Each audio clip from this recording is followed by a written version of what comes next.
Dr. Shaila, please. Okay, thank you, Dr. Sheila. Thank you all doctors in English session. എല്ലാവർക്കും നമസ്കാരം.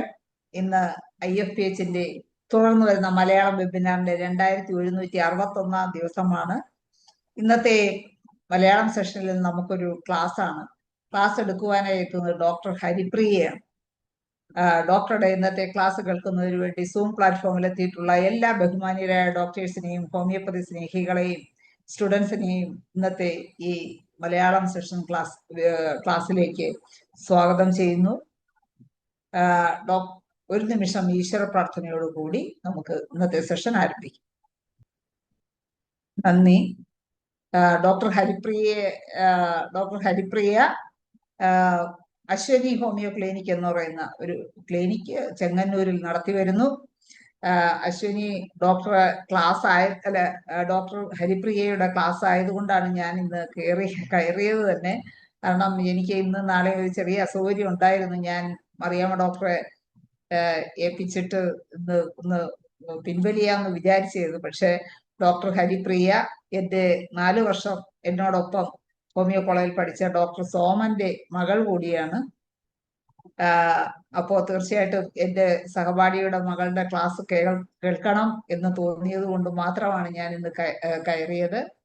അപ്പോ doctor Haripriya ധാരാളം വേദികളിൽ class എടുക്കുന്ന വ്യക്തി കൂടിയാണ്.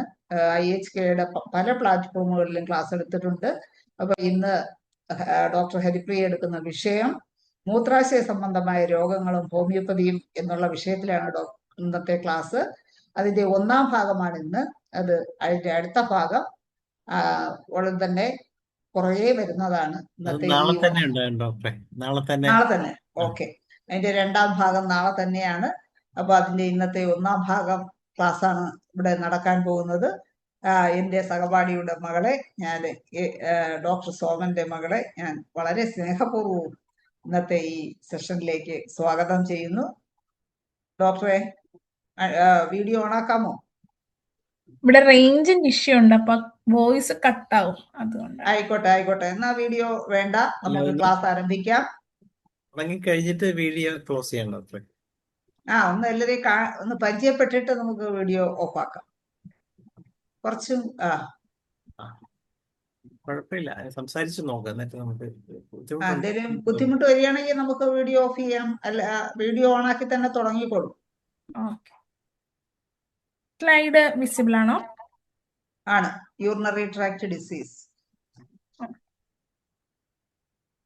ആദ്യമായിട്ട് എനിക്ക് IFPHൽ ഇങ്ങനെ ഒരു അവസരം ഒരുക്കി തന്ന എല്ലാ ഭാരവാഹികളോടും നന്ദി അറിയിക്കുന്നു. നമുക്ക് ഇന്ന് ഈ ഒരു ടോപ്പിക്കാണ് യൂറിനറി ട്രാക്ട് ഡിസീസ് അല്ലെങ്കിൽ യൂറിനറി ട്രാക്ട് ഇൻഫെക്ഷൻസ്. ആ ഒരു ടോപ്പിക്കാണ് എടുക്കുന്നത്. അതിന്റെ കാരണം എന്താണെന്ന് വെച്ചാൽ നമുക്ക് വളരെ കോമൺ ആയിട്ട് കിട്ടുന്ന ഒരു കണ്ടീഷനാണ് യൂറിനറി ഇൻഫെക്ഷൻ എന്ന് പറയുന്നത്. അപ്പൊ അതില് നമ്മൾ ആദ്യം കുറച്ച് തിയററ്റിക്കൽ പാർട്ടാണ് പറയുന്നത്. ആദ്യം സിസ്റ്റൈറ്റിസ്, അതായത് ബ്ലാഡറിന്റെ ഇൻഫ്ലമേഷൻ അല്ലെങ്കിൽ ഇൻഫെക്ഷൻ. നമുക്ക് എല്ലാവർക്കും അറിയാം, ഒരു ഇൻഫെക്ഷൻ വന്നു കഴിഞ്ഞാൽ അവിടെ ഇൻഫ്ലമേഷൻ ഉണ്ടാവും. അതേപോലെ പൈലോനെഫ്രൈറ്റിസ് എന്ന് പറയുന്നത് കിഡ്നിയുടെ ഇൻഫ്ലമേഷൻ ആണ്. മറ്റേത് ബ്ലാഡറിന്റെ ഇൻഫ്ലമേഷൻ ആണ് സിസ്റ്റൈറ്റിസ്. പൈലോനെഫ്രൈറ്റിസ് പറയുമ്പോൾ കിഡ്നിയുടെ ഇൻഫെക്ഷൻ അല്ലെങ്കിൽ ഇൻഫ്ലമേഷൻ ആണ്. പിന്നെ റീനൽ സ്റ്റോൺ അല്ലെങ്കിൽ കിഡ്നി സ്റ്റോൺ കാൽക്കുലൈ എന്ന് പറയുന്ന കണ്ടീഷൻ. നെക്സ്റ്റ് എന്ന് പറയുന്നത് ബിനൈൻ ഹൈപ്പർട്രോഫി ഓഫ് പ്രോസ്റ്റേറ്റ് അല്ലെങ്കിൽ എൻലാർജ്ഡ് പ്രോസ്റ്റേറ്റ്.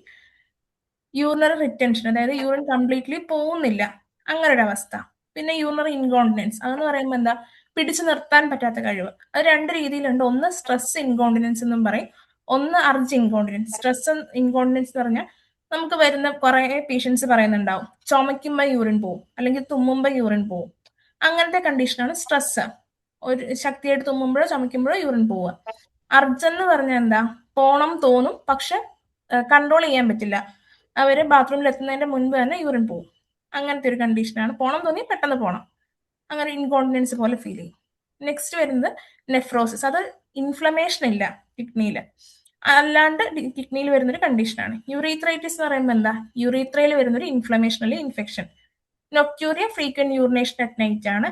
എന്യൂറിസിസ് എന്ന് പറഞ്ഞാൽ ബെഡ് വെറ്റിംഗ് ആണ്. ഗ്ലോമറുലോ നെഫ്രൈറ്റിസ് എന്ന് പറയുന്നത് എന്താ, ഇൻഫ്ലമേഷൻ ഓഫ് ഗ്ലോമറുലേ. എന്നിട്ട് എൻ സ്റ്റേജ് റീനൽ ഡിസീസിലേക്ക് പോവാം. ഗ്ലോമറുലോ സ്ക്ലീറോസിസ്, അവിടെ എന്താ പറ്റുന്ന വെച്ചാൽ സ്കാറിങ് ഉണ്ടാവും. ഇവിടെ ഇൻഫ്ലമേഷൻ ഉണ്ടായി ഗ്ലോമറുലയുടെ, വരെ സ്കാറിങ് ഉണ്ടായി. അതും എൻഡ് സ്റ്റേജ് റീനൽ ഡിസീസിലേക്ക് പോവാം. ഇനി നെക്സ്റ്റ് ആണ് മെയിൻ ആയിട്ടുള്ള ടോപ്പിക് യൂറിനറി ട്രാക്ട് ഇൻഫെക്ഷൻ. അതെന്താണെന്ന് വെച്ചാൽ നമുക്ക് പലപ്പോഴും നമ്മുടെ അടുത്ത് കേസ് വരും. കേസ് വന്നു കഴിയുമ്പോൾ അവർ പറയുന്നത് എന്താണെന്ന് വെച്ചാൽ അവർക്ക് യൂറിൻ പോകുമ്പം ഒന്നെങ്കിൽ ഫ്രീക്വൻസി പറയും, അല്ലെങ്കിൽ അർജ് പറയും. പോണം തോന്നിയാൽ പെട്ടെന്ന് പോകണം, അല്ലെങ്കിൽ ഇടയ്ക്കിടയ്ക്ക് പോകണം. ഒരു പ്രാവശ്യം പോയി അത് കഴിഞ്ഞിട്ട് വീണ്ടും ഒരു 5 മിനിറ്റ് കഴിയുമ്പോൾ വീണ്ടും പോകണം, അങ്ങനെ പറയും. അതല്ല എന്നുണ്ടെങ്കിൽ പോകുന്ന ടൈമിൽ, അതായത് ബിഫോർ ആവാം, ഡ്യൂറിങ് ആവാം, ആഫ്റ്റർ ആവാം, ആ ടൈമിൽ പെയിനോ ബേണിങ്ങോ ഒക്കെ പറയും. അപ്പം നമ്മൾ എന്ത് ചെയ്യും? യൂറിൻ റുട്ടീൻ ചെയ്യാൻ പറഞ്ഞു വിടും. അങ്ങനെ ചെയ്തു വരുമ്പോൾ അതിൽ ബാക്ടീരിയ പ്രസന്റ് എന്ന് കാണിക്കുന്ന കണ്ടീഷനാണ് യൂറിനറി ട്രാക്ട് ഇൻഫെക്ഷൻ. അത് ബാക്ടീരിയൂറിയ എന്ന് പറയുന്ന കണ്ടീഷനാണ് അടുത്തത്. അതാണ് നമ്മൾ ഈ പറഞ്ഞ പോലെ യൂറിനിൽ ബാക്ടീരിയ ഉണ്ട്, അത് നമ്മൾ മൈക്രോസ്കോപ്പിക്കലി കാണും, അല്ലെങ്കിൽ കൾച്ചർ വഴി കാണും. കൾച്ചർ ചെയ്യുമ്പോൾ എന്താ വ്യത്യാസം എന്ന് വെച്ചാൽ ഏതാണ് ഓർഗാനിസം എന്ന് നമുക്ക് അറിയാൻ പറ്റും കൃത്യമായിട്ട്. ഈക്കോളൈ കാണും, ക്ലബ്സെല്ല കാണും, സ്ട്രെപ്റ്റോകോക്കസ് കാണും, സ്റ്റെഫിലോകോക്കസ് ഉണ്ടാവും, പ്രോട്ടിയസ് കിട്ടും. ഇങ്ങനെ പല ടൈപ്പ് ഓഫ് ബാക്ടീരിയാസിനെ കിട്ടും. നെക്സ്റ്റ് വരുന്നത് പൈയൂറിയ. അത് നമുക്കറിയാം, ഇതുപോലെ റിപ്പോർട്ട് നോക്കുമ്പോൾ പസ് കാണിക്കും, അതാണ് പൈയൂറിയ. അത് greater than or equal to 10⁴. അത്രയും വരുമ്പോഴാണ് പൈയൂറിയ എന്ന് പറയുക. ഹെമറ്റൂറിയ എന്താ? ചിലപ്പോൾ നമ്മൾ ഇതുപോലെ റിപ്പോർട്ട് നോക്കുമ്പോൾ അതിൽ RBCs പ്രസന്റ് അങ്ങനെ കാണിക്കും. അതല്ല എന്നുണ്ടെങ്കിലോ നമ്മൾ യൂറിൻ എടുത്തിട്ട് നോക്കുമ്പോൾ, അല്ലെങ്കിൽ യൂറിൻ പാസ് ചെയ്യുമ്പോൾ അതിന്റെ കളർ റെഡ് കളർ ആയിട്ടുണ്ടാവും, അതാണ് ഹെമറ്റൂറിയ. പിന്നെ സിഗ്നിഫിക്കന്റ് ബാക്ടീരിയൂറിയ, അതും ഈ പറഞ്ഞ പോലെ 10⁴ അതിൽ കൂടുതലോ വരുമ്പോഴാണ് കോളനി ഫോമിംഗ് യൂണിറ്റ് എന്ന് പറയും. അത് സിംഗിൾ സ്പീഷീസ് ആയിരിക്കും. അങ്ങനെ വരുമ്പോഴാണ് സിഗ്നിഫിക്കന്റ്. നെക്സ്റ്റ് വരുന്നത് സിംറ്റമാറ്റിക്. നമ്മൾ ശ്രദ്ധിച്ചറിയാം, കുറെ പേഷ്യൻസിന് നമ്മൾ ആക്സിഡന്റലി ഫൈൻഡ് ചെയ്യും അവർക്ക് യൂറിനിൽ ഇൻഫെക്ഷൻ ഉണ്ട്, അല്ലെങ്കിൽ ബാക്ടീരിയ ഉണ്ട്, പസ് ഉണ്ട് എന്നുള്ളത്. പക്ഷെ അവർക്ക് ഒരു ബുദ്ധിമുട്ടും കാണിക്കില്ല. അത് കൂടുതലും ക്രോണിക് ആയിട്ട് യൂറിനറി ഇൻഫെക്ഷൻ ഉള്ള ആൾക്കാരാകാം, അല്ലെങ്കിൽ സ്റ്റോൺ ഉള്ള ആൾക്കാർ, അതുപോലെ തന്നെ പ്രോസ്റ്റേറ്റിന് പ്രശ്നമുള്ളവർ. അവർക്ക് കാലങ്ങളായിട്ട് ഈ പറഞ്ഞ പോലെ ഇൻഫെക്ഷൻ കാണും, പക്ഷെ അവർക്ക് സിംറ്റംസ് ഒന്നും കാണിക്കില്ല, ഒരു തരത്തിലുള്ള സിംറ്റംസും കാണിക്കില്ല. ആ ഇൻഫെക്ഷൻ കൂടുമ്പോൾ വളരെ മൈന്യൂട്ടായിട്ട് സിംറ്റംസ് കാണിക്കും. അതാണ് എസിംറ്റമാറ്റിക്. അത് അറ്റ്ലീസ്റ്റ് 2 പ്രാവശ്യം അടുപ്പിച്ച് വന്നാലാണ് നമ്മളതിന് അസിംറ്റമാറ്റിക് ബാക്ടീരിയൂറിയ എന്ന് പറയുന്നത്. സിംറ്റമാറ്റിക് അത് പറയുമ്പോൾ സിംറ്റംസ് കാണിക്കും. ഇനിയും വരുന്ന യൂറോസെപ്സിസ്. അത് എന്തെങ്കിലും സെപ്സിസ് പോലത്തെ ഒരു കണ്ടീഷനിലേക്ക്, അതായത് ബ്ലഡിലേക്ക് കൂടി ഇൻഫെക്ഷൻ ആയി. നമ്മൾ ചെക്ക് ചെയ്യുമ്പോൾ ചിലപ്പം കിട്ടാറുണ്ട് യൂറിനിൽ ഇൻഫെക്ഷൻ കാണും, പക്ഷെ നമ്മൾ CBC ചെക്ക് ചെയ്യുന്ന ടൈമിൽ അതിൽ ഇൻഫെക്ഷന്റെ സിംറ്റംസ് ഒന്നും കാണിക്കില്ല. അതായത് ടോട്ടൽ കൗണ്ട് നോർമൽ ആയിരിക്കും, അതേപോലെ ന്യൂട്രോഫില് നോർമൽ ലെവലിൽ നിൽക്കും, ബാക്കി CRPയും വലിയ ചേഞ്ച് കാണിക്കില്ല. പക്ഷെ അതല്ല, അത് സ്റ്റാർട്ടിങ്ങിലായിരിക്കും, യൂറിനറി ഇൻഫെക്ഷന്റെ സ്റ്റാർട്ടിങ്ങിൽ. അപ്പൊ നമ്മൾ നോക്കും ചെറിയ രീതിയിൽ പസൽസ് കാണിക്കും, ചെറിയ രീതിയിൽ എപ്പിത്തീലിയൽ സെൽസ് കാണിക്കും, ബാക്ടീരിയ പ്ലസ് എന്ന് കാണിക്കും. പക്ഷെ അത് പ്ലസ് എന്ന ലെവലിലേക്കൊക്കെ പോകുമ്പോഴായിരിക്കും ഫീവർ, ലോവർ അബ്ഡോമൻ പെയിന്, അങ്ങനത്തെ ഫീവർ ഒക്കെ, അതുപോലെ ചില്ല്, അങ്ങനെയൊക്കെ വരുമ്പോഴാണ് ഈ സെപ്സിസ് കണ്ടീഷനിലേക്ക് പോവുക. ഇനി നമുക്ക് എല്ലാവർക്കും അറിയാവുന്ന സിംറ്റംസ് ആണ് ലോവർ UT. അതെന്താ? ബ്ലാഡറിനെ എഫക്ട് ചെയ്യും, യൂറീത്രേനെ എഫക്ട് ചെയ്യും. അപ്പൊ അവിടെ രണ്ടിടത്ത് ഇൻഫ്ലമേഷൻ വന്നു. അവിടെ ടിപ്പിക്കലി നമുക്കറിയാവുന്ന സിംറ്റംസ് ആണ് എന്തൊക്കെയാ? ഒന്ന്, യൂറിൻ പോകുമ്പോൾ ഉള്ള പെയിന്, അതുപോലെ തന്നെ അടിവയറ് വേദന, പിന്നെ ഇടയ്ക്കിടയ്ക്ക് പോണം തോന്നും, അതാണ് ഫ്രീക്വൻസി. അർജൻസി നമ്മൾ നേരത്തെ പറഞ്ഞു, എന്താ? പോണം തോന്നി പെട്ടെന്ന് പോണം. പിന്നെ ചില ആൾക്കാർക്ക് പോണം തോന്നും പക്ഷെ കംപ്ലീറ്റ്ലി പോവില്ല. അതൊക്കെയാണ് കോമൺലി കാണിക്കുക. പിന്നെ നേരത്തെ പറഞ്ഞില്ല, ഇൻഫെക്ഷൻ പ്രോഗ്രസ് ചെയ്ത് കഴിയുമ്പോൾ അവിടെ ഫീവർ കാണിക്കും, അതുപോലെ ചില്ല് കാണിക്കും. അത് കൂടുതലും നൈറ്റ് ചില്ലാണ്. രാത്രി കിടന്നതിന് ശേഷം പനി തുടങ്ങും, വെളുപ്പിനൊക്കെ ആകുമ്പോഴത്തേക്ക് കൂടും. അത് ആദ്യം ചില്ല് സ്റ്റാർട്ട് ചെയ്യും, പിന്നീട് അത് ഹൈ ഫീവറിലേക്ക്, അതായത് എക്സ്റ്റേണലിയും കൂടെ ഹീറ്റ് കിട്ടാൻ തുടങ്ങും. അങ്ങനത്തെ ഒരു കണ്ടീഷനിലേക്ക് പോകും. അതാണ് ഈ അപ്പർ പൈലോനെഫ്രൈറ്റിസ്. അവിടെ വരുമ്പോഴത്തേക്ക് കണ്ടോ, ഫീവർ വന്നു, അവിടെ എന്താ? കിഡ്നി എഫക്ട് ചെയ്തു, ഫീവർ വന്നു, ബാക്കിൽ നമ്മൾ റീനൽ ആംഗിൾ എന്ന് പറയും, അവിടെ പെയിൻ വന്നു, അല്ലെങ്കിൽ ടെൻഡർനെസ് വന്നു, നോസിയും വരും, വൊമിറ്റിങ്ങും വരും. ഇതാണ് അപ്പർ UT. ലോവർ UTയിൽ സിസ്റ്റൈറ്റ്സും, ആ ലോവർ പാർട്ടിലുള്ള ബുദ്ധിമുട്ടുകൾ മാത്രമേ കാണിക്കൂ. അപ്പർ ആകുമ്പോഴത്തേക്ക് അവിടെ സിസ്റ്റമിക് ആയ രീതിയിലും, അതായത് ഫീവർ പോലത്തെ കണ്ടീഷനും, ഹലോ കേൾക്കാം, കുഴപ്പമില്ല. റീനൽ ആംഗിളിൽ ടെൻഡർനെസ്സും നോസിയും വോമിറ്റിങ്ങും വരും. പിന്നെയാണ് കോംപ്ലിക്കേറ്റഡ് UTയും നോൺ കോംപ്ലിക്കേറ്റഡ് അല്ലെങ്കിൽ അൺകോംപ്ലിക്കേറ്റഡും പറയുന്നത്.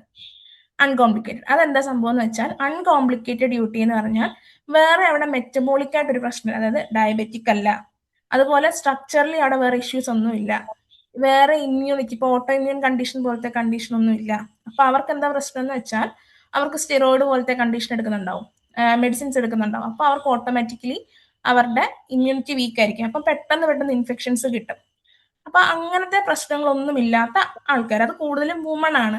കാരണം നമുക്കറിയാം എന്താ, ഷോർട്ട് യുറീത്രയാണ്, അതുപോലെ തന്നെ anal opening, vaginal opening, urethral opening, ഈ 3 ഓപ്പണിങ്ങും വളരെ അടുത്താണ്.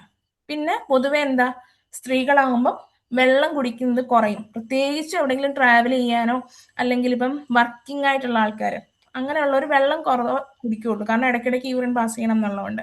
അപ്പൊ അങ്ങനത്തെ ഒക്കെ ഇഷ്യൂസ് വരുമ്പോഴത്തേക്ക് വുമണിൽ എന്ത് പറ്റും, എപ്പോഴും യൂറിനറി ഇൻഫെക്ഷൻ വരും. നെക്സ്റ്റ് വരുന്നതാണ് കോംപ്ലിക്കേറ്റഡ്. അതുപോലെ തന്നെ വുമണിൽ വേറൊരു കാര്യമുണ്ട്, ഹോർമോണൽ ചേഞ്ച്, ഫംഗൽ ഇൻഫെക്ഷൻസ്, അതൊക്കെ വരുമ്പോഴത്തേക്കും അവർക്ക് പെട്ടെന്ന് വരും. നെക്സ്റ്റ് വരുന്നതാണ് കോംപ്ലിക്കേറ്റഡ്. കോംപ്ലിക്കേറ്റഡ് എപ്പോഴും വരുന്നത് ചിൽഡ്രനിലും മെന്നിലും ആയിരിക്കും. കാരണം അവർക്കാണ് അവിടെ ഈ പറഞ്ഞ പോലെ എന്തെങ്കിലും കൺജനൈറ്റലി അല്ലെങ്കിൽ സ്ട്രക്ചറിൽ എന്തെങ്കിലും പ്രശ്നം, ഫങ്ഷണലി പ്രശ്നം, അല്ലെങ്കിൽ മെറ്റബോളിക് ഡിസോർഡർ. ഇപ്പൊ സ്ട്രക്ചറൽ എന്ന് പറയുമ്പോൾ എന്താ, എന്തെങ്കിലും യുറീത്രൽ സ്ട്രിക്ചേഴ്സ് പോലത്തെ വരാം, അതായത് യുറീത്രയിൽ കൺസ്ട്രക്ഷൻസ് ഫോം ചെയ്യുന്നുണ്ട്, എന്തെങ്കിലും ഇൻഫെക്ഷനോ ഇൻഫ്ലമേഷനോ വന്നിട്ട് അവിടെ കൺസ്ട്രക്ഷൻസ് അല്ലെങ്കിൽ സ്ട്രിക്ചേഴ്സ് വരും, അതായത് തിക്കനിങ് പോലെ വന്നിട്ട് യൂറിൻ പോവില്ല, ചുരുങ്ങി പോകുന്ന അവസ്ഥ യുറീത്ര. പിന്നെ ഉള്ളത് എന്തെങ്കിലും ഫങ്ഷണലി അബ്നോർമാലിറ്റീസ് വരാം. പിന്നെ വരുന്നത് എന്തെങ്കിലും മെറ്റബോളിക് ഡിസോർഡേഴ്സ്, ഡയബറ്റിക് ആകാം, അങ്ങനെയുള്ള കണ്ടീഷൻസ്. പിന്നെ എന്തെങ്കിലും ഇമ്പയർഡ് ഇമ്മ്യൂണിറ്റി, ഇതൊക്കെയാണ് മെയിൻലി. പിന്നെ അതുപോലെ തന്നെയാണ് എന്തെങ്കിലും അബ്നോർമാലിറ്റി ആയിട്ട് വന്നിട്ട് BPH പോലെയുള്ള കണ്ടീഷൻ, ഫങ്ഷണൽ അബ്നോർമാലിറ്റിയിൽ BPH പോലത്തെ കണ്ടീഷൻ. സ്ട്രക്ചറലി വരുമ്പോൾ തന്നെ നമ്മൾ പറയും ചെറിയ കുട്ടികൾക്കാണ് കൂടുതലും കാണുന്നത് ഈ പോസ്റ്റീരിയർ യുറീത്രൽ വാൽവ് എന്ന് പറയും, അത് മെയിൽ ചൈൽഡിലാണ് ആ ഒരു പ്രശ്നം വരിക. പിന്നെ റെക്കറന്റ് യൂട്ടി, അതിൽ 2 ടൈപ്പ് ഉണ്ട്, റിലാപ്സും ഉണ്ട്, റീ ഇൻഫെക്ഷനും ഉണ്ട്. റിലാപ്സ് എന്ന് പറയുമ്പോൾ എന്താ, ഒരേ ഓർഗാനിസം വീണ്ടും വീണ്ടും വരുന്നു, അതാണ് റീ ഇൻഫെക്ഷൻ. സെയിം വരുന്നതാണ് റീ ഇൻഫെക്ഷൻ. റിലാപ്സ് എന്ന് പറയുന്നത് ഇപ്പൊ നമ്മൾ നോക്കുമ്പോൾ എന്താ, ഒരു ഓർഗാനിസം ഈക്കോളയെ കിട്ടി, അതിനുശേഷം റിലാപ്സ് ആണ് സെയിം ഓർഗാനിസം വരുന്നത്, റീ ഇൻഫെക്ഷൻ പുതിയത്. അതായത് റീ ഇൻഫെക്ഷൻ എന്ന് പറയുമ്പോൾ ആദ്യം ഈക്കോളയെ വന്നു, നമുക്ക് കൾച്ചർ ചെയ്തു ഈക്കോളെ കിട്ടി, നെക്സ്റ്റ് ടൈം നമ്മൾ വീണ്ടും യൂറിനറി ഇൻഫെക്ഷൻ വന്നു, നമ്മൾ നോക്കുമ്പം വീണ്ടും അതായത് കൾച്ചർ ചെയ്യുമ്പോൾ നമുക്ക് ക്ലബ്സെല്ലേ കിട്ടി, വീണ്ടും ചെയ്യുമ്പോൾ നെക്സ്റ്റ് ടൈം യൂറിനറി ഇൻഫെക്ഷൻ വരുമ്പോൾ വീണ്ടും കൾച്ചർ ചെയ്യുമ്പോൾ സ്ട്രെപ്റ്റോകോക്കസിനെ കിട്ടും, അതാണ് റീ ഇൻഫെക്ഷൻ. അതായത് പുതിയ റിലാപ്സ് എന്ന് പറഞ്ഞാൽ സെയിം ഓർഗൻസ് എപ്പം നോക്കിയാലും ഈക്കോളെ ആയിരിക്കും. ഈ റീ ഇൻഫെക്ഷൻ വരുന്ന ടൈമിലൂടെ സിംറ്റംസിനും ചേഞ്ച് കാണിക്കും, മുന്നേ വന്ന യൂറിനറി സിംറ്റംസ് ആയിരിക്കില്ല നെക്സ്റ്റ് ടൈം ഇൻഫെക്ഷൻ വരുമ്പോൾ. അപ്പൊ നമുക്ക് അവിടെ മനസ്സിലാവും പുതിയൊരു ഓർഗാനിസം ആണ് വന്നിട്ടുള്ളതാണ്. കോമൺ കുറേ സിംറ്റംസ് ഉണ്ടാവും, എന്നാലും ചെറിയ ചെറിയ ഡിഫറൻഷിയേറ്റിംഗ് സിംറ്റംസും കാണിക്കും. നമുക്കറിയാവുന്ന കാര്യമാണ് ഗ്രാം നെഗറ്റീവ്, ഗ്രാം പോസിറ്റീവ്. ഇത് ഗ്രാം നെഗറ്റീവ് ആണ് ഈ പറയുന്ന ഇൻഫെക്ഷൻസ് എല്ലാം, E coli, proteus, klebsiella, citrobacter, enterobacter, pseudomonas. Gram positive ആണ് staphylococcus, enterococcus, group B, streptococcus. Group എയും ഉണ്ട് കേട്ടോ, ഗ്രൂപ്പ് എയും വരുന്നുണ്ട്. നമ്മൾ നേരത്തെ പറഞ്ഞ കാര്യങ്ങളൊക്കെ തന്നെയാണ്. റിസ്ക് ഫാക്ടേഴ്സ്, ഫീമെയിൽ ആണ്, പുവർ ഹൈജീൻ, സ്ട്രക്ചറൽ അല്ലെങ്കിൽ ഫങ്ഷണൽ അബ്നോർമാലിറ്റി, ഇപ്പൊ എന്തെങ്കിലും ബെഡ് റിഡൺ ആയിട്ടുള്ള ആൾക്കാർ, അതായത് ന്യൂറോളജിക്കലി എന്തെങ്കിലും പറ്റി, സ്പൈൻ ഇഞ്ചുറി വന്നു, അങ്ങനെയുള്ള ആൾക്കാർക്ക് ഈ പറഞ്ഞ പോലെ യൂറിൻ റിറ്റൻഷൻ വരും. അങ്ങനെ വന്നു കഴിയുമ്പോൾ ഈ പറഞ്ഞ പോലെ യൂറിൻ ഇൻഫെക്ഷൻ റെക്കറന്റ് ആയിട്ട് വരും.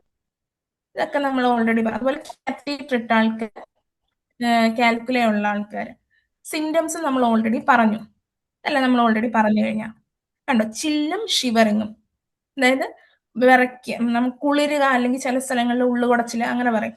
അപ്പൊ അങ്ങനത്തെ സിംറ്റംസ് വന്നു കഴിയുമ്പം ബാക്ടീരിയ നന്നായി അവിടെ അതിന്റെ നമ്പർ കൂടി, അല്ലെങ്കിൽ ഇൻഫെക്ഷൻ പ്രോഗ്രസ് ചെയ്തു എന്നാണ് ചില്ലും ഷിവറിങ്ങും ഒക്കെ വരുമ്പോൾ. നെക്സ്റ്റ് വരുന്നത് നമുക്ക് ഓരോ ഓർഗാനിസം, കുറച്ച് ഓർഗാനിസത്തിന്റെ സിംറ്റംസ് ജസ്റ്റ് നോക്കി പോവാം. ക്ലബ്സെല്ലിൽ ഇതിൽ കുറെയൊക്കെ കോമൺ ആണ്, പക്ഷെ ചില സിംറ്റംസ് നമുക്ക് ഹെൽപ്പ് ചെയ്യും ഡിഫറൻഷിയേറ്റ് ചെയ്യാൻ. അതിൽ ക്ലബ്സെല്ലയിൽ കൂടുതലും കാണിക്കുന്നത് ക്ലൗഡി യൂറിൻ, ചിലപ്പം ബ്ലഡും വരാം, ക്ലൗഡി യൂറിൻ വരും. അതുപോലെ ഒലിഗ്യൂറിയ, വളരെ കുറച്ച് എമൗണ്ട് യൂറിൻ മാത്രമേ പോവുള്ളൂ. അതുപോലെ യുറീത്രൽ ഡിസ്ചാർജ്, നമ്മൾ യൂറിൻ പോകുമ്പോൾ അതിന്റെ കൂടെ മ്യൂക്കസ് കാണും, അല്ലെങ്കിൽ എന്തെങ്കിലും വൈറ്റ് കളറിൽ ഡിസ്ചാർജ് കാണിക്കും. മാൽ ഓഡറസ് ആയിരിക്കും. അതുപോലെ ബാക്ക് പെയിൻ അല്ലെങ്കിൽ പെൽവിക് ഏരിയയിൽ പെയിൻ കാണിക്കും, ലോവർ അബ്ഡോമനിൽ പെയിൻ കാണിക്കും. നമ്മൾ പറഞ്ഞു കിഡ്നി എഫക്ട് ചെയ്യുമ്പോൾ ആ ടൈമിലാണ് fever, chill, nausea, vomiting, pain in upper back and side. ഇത് ജസ്റ്റ് ക്ലബ്സെല്ലയുടെ ഫീവറിന്റെ ഒരു ക്യാരക്ടറാണ്. ഏകദേശം ഒരു 103 ഡിഗ്രി ആ ഒരു ലെവലിലേക്കൊക്കെ പോവും. അതുപോലെ തന്നെ അവിടെ റെമിറ്റന്റ് അല്ലെങ്കിൽ ഹെക്റ്റിക് ഫീവർ. റെമിറ്റന്റ് എന്ന് പറഞ്ഞാൽ എന്താ? എപ്പോഴും ടെമ്പറേച്ചർ നോർമലിനേക്കാൾ കൂടുതലായിരിക്കും. ഡെയിലി ഫ്ലക്ച്വേഷൻസ് എപ്പോഴും ഒന്നോ അതിൽ കൂടുതലോ ഡിഗ്രി. ഹെക്റ്റിക് എന്ന് പറഞ്ഞാൽ ഹയസ്റ്റും ലോവസ്റ്റും ടെമ്പറേച്ചർ അത് വളരെ കൂടുതലായിരിക്കും, അതായത് ഏകദേശം 5 ഡിഗ്രി. ഇവിടെ എന്ന് പറഞ്ഞാൽ ഡെയിലി നോക്കും, നമ്മൾ എപ്പം നോക്കിയാലും നോർമൽ ടെമ്പറേച്ചറിനേക്കാൾ കൂടുതലായിരിക്കും. ഡെയിലി ഫ്ലക്ച്വേറ്റ് ചെയ്യും, അത് ഒന്നോ അതിൽ കൂടുതലോ ഡിഗ്രിയിൽ ഫ്ലക്ച്വേറ്റ് ചെയ്യും. ഹെക്റ്റിക് എന്ന് പറഞ്ഞാൽ എന്താ? ഹയറും ലോവറും തമ്മിൽ വളരെ ലാർജ് ഡിഫറൻസ് കാണിക്കും. പിന്നെ ഫെയിൻറ്റിങ്, അത് ഷോക്ക് ഒക്കെ വന്നു കഴിയുമ്പോൾ ഫെയിൻറ്റ് ചെയ്യും. പിന്നെ അതുപോലെ തന്നെ ക്ലബ്സെല്ല നമുക്ക് അറിയാവുന്ന കാര്യമാണ്, ചെസ്റ്റ് ഇൻഫെക്ഷൻസും കാണിക്കും. യൂറിനറി ഇൻഫെക്ഷൻ മാത്രമല്ല. സ്പീഡ് കുറയ്ക്കണേ എന്നുള്ള കമന്റ് വന്നിട്ടുണ്ട്. ഒന്നും കൂടെ ഒന്ന് സ്പീഡ് കുറയ്ക്കണേ. ക്ലബ്സിലെ പ്രത്യേകതകളൊക്കെ ഒന്ന് നോട്ട് ചെയ്ത് വെക്കാനും കൂടി ചിലര് നോട്ട് ചെയ്യും. അപ്പൊ അവർക്ക് ഒന്നും കൂടെ ഒന്ന് സ്പീഡ് കുറച്ചാൽ നന്നായിരിക്കും. ഓക്കെ, അതായത് ക്ലബ്സെല്ലയിൽ വരുമ്പം ബാക്കി സിംറ്റംസ് ഒക്കെ കോമൺ ആണ്. ഡിസ്യൂറിയ, ഫ്രീക്വന്റ് യൂറിനേഷൻ, അർജൻസി, ഇതൊക്കെ വളരെ കോമൺ ആണ്. പക്ഷെ അവിടെ ഇമ്പോർട്ടന്റ് ആയിട്ടുള്ളത് ഈ ക്ലൗഡി യൂറിൻ. അത് ക്ലബ്സെല്ലയുടെ ഇമ്പോർട്ടന്റ് ഒരു സിംറ്റം ആണ്, ക്ലൗഡി യൂറിൻ. പിന്നുള്ളതാണ് ഒലിഗ്യൂറിയ. അത് ക്ലബ്സെല്ലയിൽ മാത്രമല്ല, ക്ലബ്സെല്ല, സ്ട്രെപ്റ്റോകോക്കസ് അതിലൊക്കെ കുറച്ചുകൂടി ഒലിഗ്യൂറിയ കാണിക്കും. പിന്നെ ക്ലബ്സെല്ലയുടെ ഒരു പ്രത്യേകതയാണ് യുറീത്രൽ ഡിസ്ചാർജ്. അത്രയാണ് ക്ലബ്സെല്ലയുടെ സിംറ്റംസ് കൂടുതലും.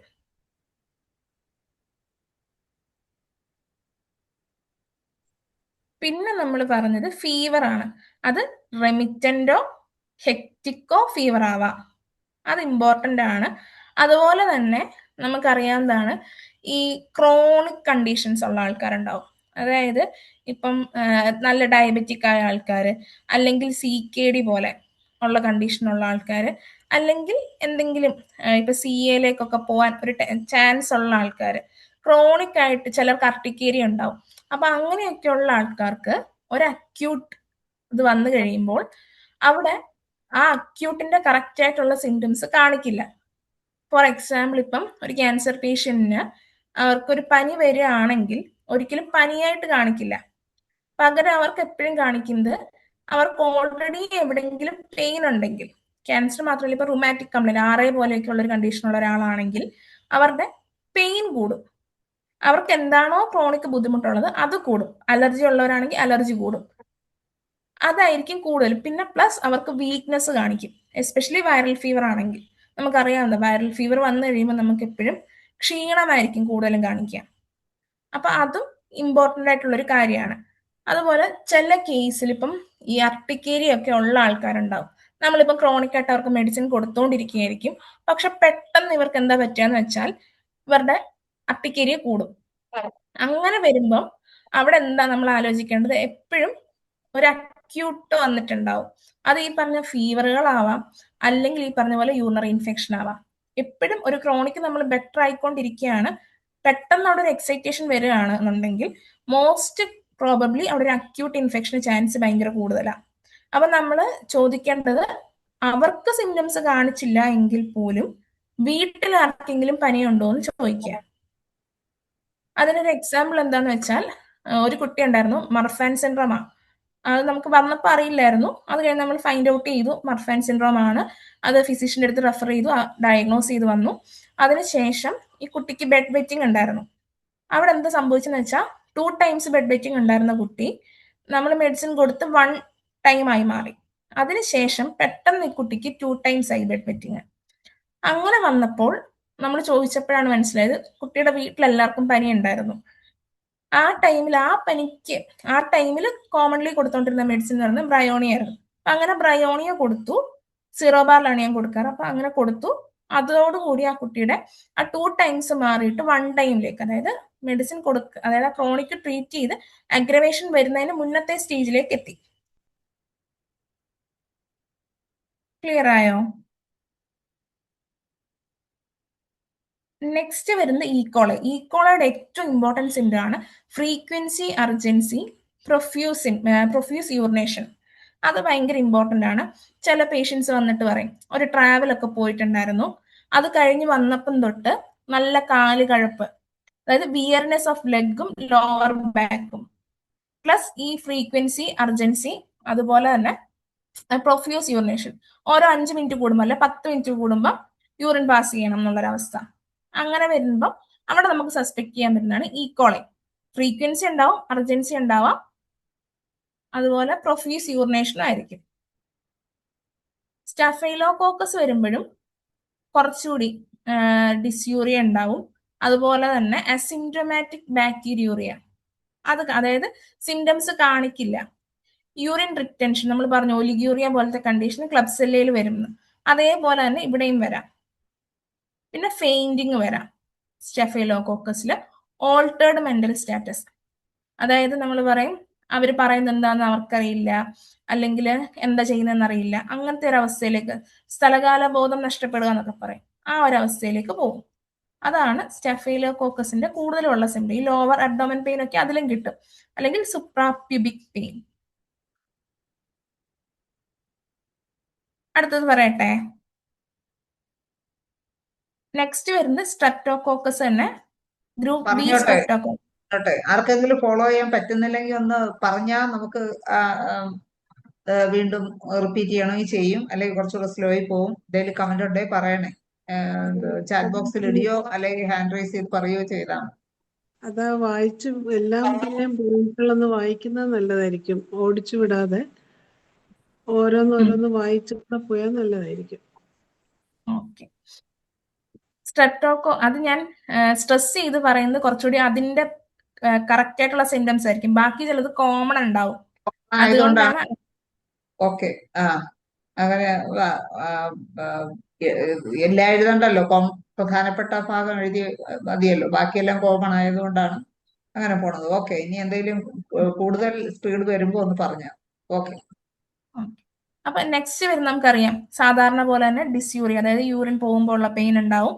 ബേണിംഗ് മിക്ചറേഷൻ, എന്താ എല്ലാവരും വന്നിട്ട് പറയും പുകച്ചിലുണ്ട്, യൂറിൻ പോകുമ്പോൾ എരിച്ചിലോ പുകച്ചിലോ ഫീൽ ചെയ്യുന്ന പറയും. പിന്നെ ഫ്രീക്വൻസി ഇടയ്ക്കിടയ്ക്ക് പോകണം. ഫ്ലാങ്ക് പെയിൻ, വയറിന്റെ അവിടെ പെയിൻ, അല്ലെങ്കിൽ സൈഡിൽ പെയിൻ, ലോവർ ബാക്കിലായിട്ട് പെയിൻ വരും. പിന്നെ ഫീവർ വരാം. സിസ്റ്റൈറ്റിസ് എന്ന് പറയുമ്പോൾ എന്താ, ബ്ലാഡറിൽ ഇൻഫ്ലമേഷൻ വരും. അതുപോലെ തന്നെ എസിംറ്റോമാറ്റിക് ആയിട്ടുള്ള ബാക്ടീരിയൂറിയ. ഇതൊക്കെ ക്രോണിക് ആയിട്ട് നിൽക്കുകയാണെങ്കിൽ ഇതുപോലെ വരാം.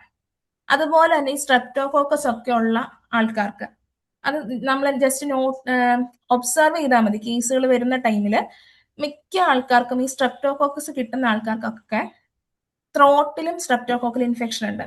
അപ്പോൾ എന്താ ചോദിക്കേണ്ടതെന്ന് വെച്ചാൽ, തണുത്തത് കഴിക്കുമ്പോൾ തൊണ്ടവേദന വരുന്ന ആൾക്കാരുണ്ടാവും. ഒരു സാധനം തണുത്തത് കഴിക്കാൻ പറ്റില്ല, അത് കഴിച്ചാൽ അന്നേരം തന്നെ ടോൺസിലൈറ്റിസ് ആവും, തൊണ്ടവേദനയാവും, പനിയാവും. ആ ഒരു കണ്ടീഷനിലേക്ക് പോകുന്ന ആൾക്കാർ, അങ്ങനെയുള്ള ആൾക്കാർക്ക് യൂറിൻ ഇൻഫെക്ഷനിൽ കൂടുതൽ സ്ട്രെപ്റ്റോകോക്കസിന് ഒരു ചാൻസ് ഉണ്ട്. അപ്പൊ നമ്മൾ കൾച്ചർ ചെയ്യുമ്പോൾ അത് കിട്ടാൻ ചാൻസ് കൂടുതലാണ്.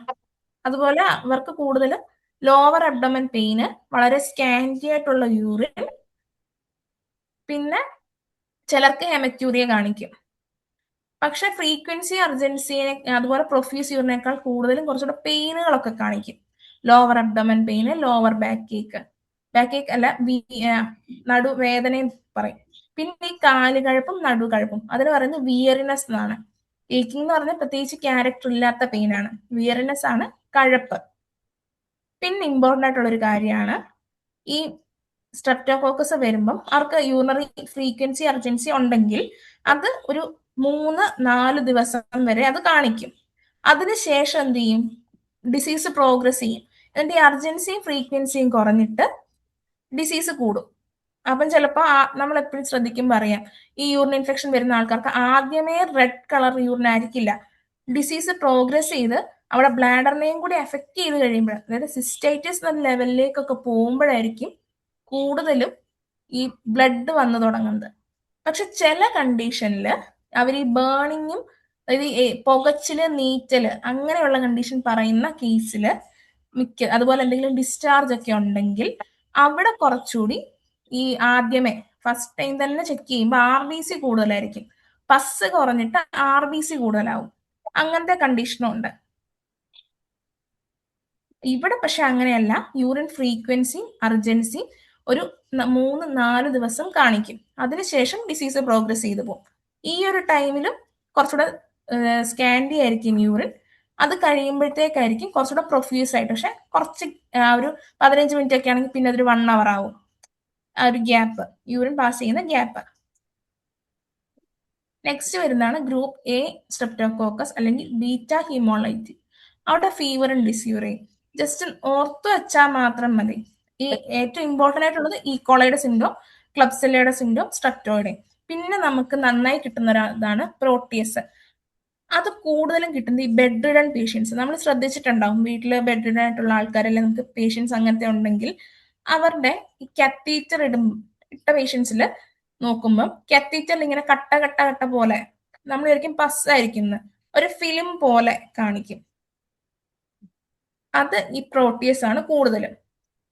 അപ്പൊ അവരോട് കൾച്ചർ ചെയ്യാൻ പറയാ. അപ്പൊ അവർ പറയുന്നത് എന്താന്ന് വെച്ചാൽ 2 ദിവസമായതേ ഉള്ളൂ ഡോക്ടറെ കാത്തീറ്റർ ഇട്ടിട്ട്, പക്ഷെ അപ്പോഴത്തേക്ക് ഇത് വല്ലാണ്ട് അങ്ങ് ഇതിനകത്ത് പഴുപ്പായി എന്ന് പറയും.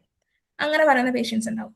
അപ്പൊ ഈ ബെഡ് റിഡൺ പേഷ്യൻസിൽ കാത്തീറ്റർ ഇടുന്ന, അതായത് കാത്തീറ്ററൈസ്ഡ് പേഷ്യൻസിൽ പ്രോട്ടിയസ് ആണ് കൂടുതലും നമുക്ക് കിട്ടുന്നത്.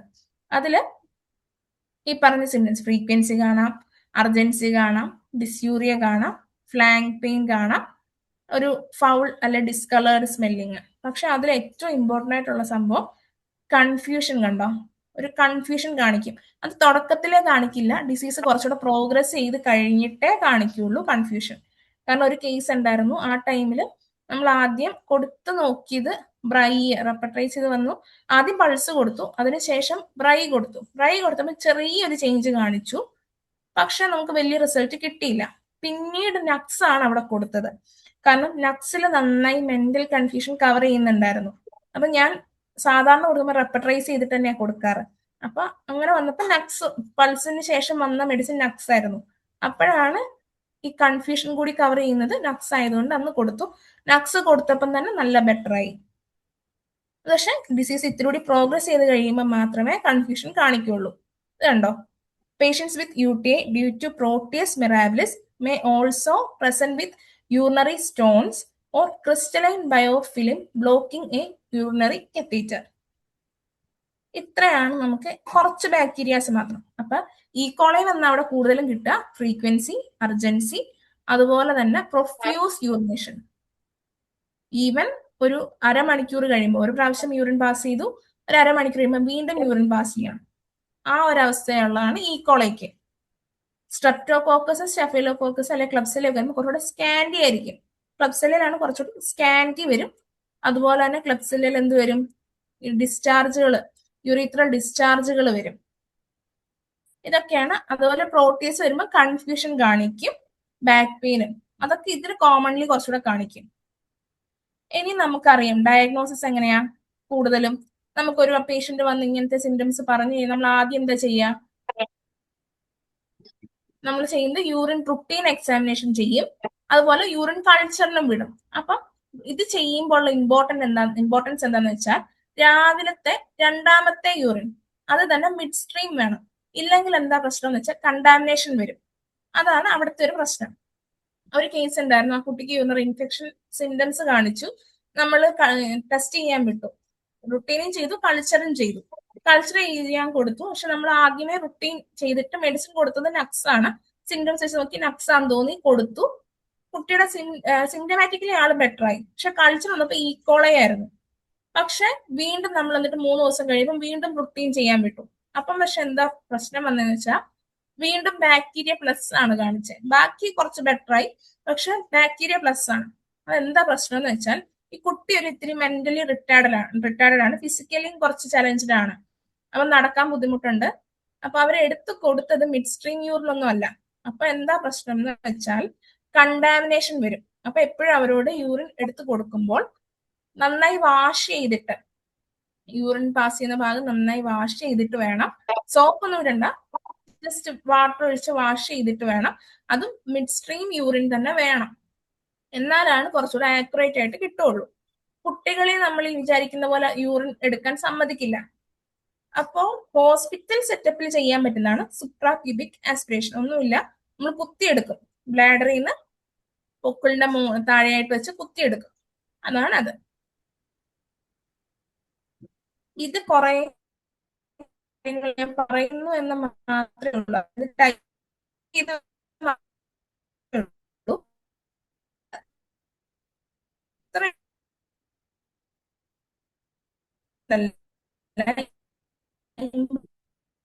important ആയിട്ടുള്ള കാര്യങ്ങൾ നമ്മൾ പറയും. കുറച്ച് റേഞ്ച് പ്രശ്നം തോന്നുന്നല്ലോ. കളേഴ്സ് ചേഞ്ച് വരുന്നതാണ് നമുക്ക് അറിയാവുന്ന കാര്യം. വന്നു കഴിഞ്ഞാൽ നമ്മൾ വെള്ളം കുടിക്കുന്നുണ്ടോ, എന്തെങ്കിലും ജോണ്ടിസ് പോലത്തെ കണ്ടീഷൻ അല്ലെങ്കിൽ എന്തെങ്കിലും. ഹലോ, ചെറിയൊരു റേഞ്ച് പ്രശ്നം ഇടയ്ക്ക് വന്നു. കേൾക്കുന്നില്ലേ ഡോക്ടറെ? കേക്കാം. പക്ഷെ ഇപ്പൊ ഇത് കട്ടായി പോയല്ലോ വീഡിയോ. ഇപ്പൊ ശരി. ഓക്കെ. അപ്പം പിന്നെ നമ്മൾ ശ്രദ്ധിക്കേണ്ട കാര്യം ക്ലൗഡി. ബാക്കി അതുപോലെ ഫസ്റ്റ് നമ്മൾ ചെക്ക് ചെയ്യേണ്ടത് ഈ കളർ ചേഞ്ച് വന്നാൽ അവർ ഈ റീസെന്റ് എന്തെങ്കിലും അലോപ്പതിക് മെഡിക്കേഷൻസ് സ്റ്റാർട്ട് ചെയ്തിട്ടുണ്ടോ എന്നുള്ളത്. അത് ഇമ്പോർട്ടന്റ് ആണ്. കാരണം പല മെഡിസിനും കളർ ചേഞ്ച് ഉണ്ടാക്കാം. കണ്ടോ, ഡ്രഗ്സ്, റിഫാംബിസിൻ, അതുപോലെ ഇവിടെയും വരുന്നുണ്ട് ഐസോണാസിഡ്. അങ്ങനത്തെ പല മെഡിസിൻസ് വന്നു കഴിയുമ്പോൾ കളർ ചേഞ്ച് കാണിക്കാം. പിന്നെ ഇൻഫെക്ഷൻ വരുമ്പോഴാണ് ക്ലൗഡി. മിൽക്കി വരുമ്പോൾ കൈൽ യൂറിയ, പൈയൂറിയ, ഫോസ്ഫറ്റൂറിയ, അങ്ങനത്തെ കണ്ടീഷൻസ് വരാം. പിന്നെ നമുക്ക് ഇമ്പോർട്ടന്റ് ആയിട്ടുള്ള ഒരു കാര്യം എന്താന്ന് വെച്ചാൽ ഈ പർപ്പിൾ കളറില്, അത് നമ്മൾ പർപ്പിൾ ബാഗ് സിൻഡ്രോം, അതും ഈ കത്തീറ്റർ ഇടുന്ന ആൾക്കാരിൽ വരുന്ന ഒരു കണ്ടീഷനാണ്. അതുപോലെ തന്നെ സ്യൂഡോമോണാസ് വന്നു കഴിഞ്ഞാലും ഗ്രീൻ വരാം, പർപ്പിൾ വരാം. അത് നമ്മൾ നെക്സ്റ്റ് ഇനി പറയുന്നുണ്ട്.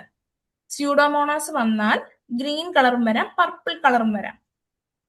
പിന്നെ ഇത്രയാണ് കളർ. അപ്പൊ ആദ്യം ഡീഹൈഡ്രേഷൻ റൂൾ ഔട്ട് ചെയ്യണം. അതുപോലെ തന്നെ എന്തെങ്കിലും മെഡിസിൻസ് ഇപ്പൊ അലോപ്പതി എടുക്കുന്നുണ്ടോ എന്നുള്ളതും റൂൾ ഔട്ട് ചെയ്യണം.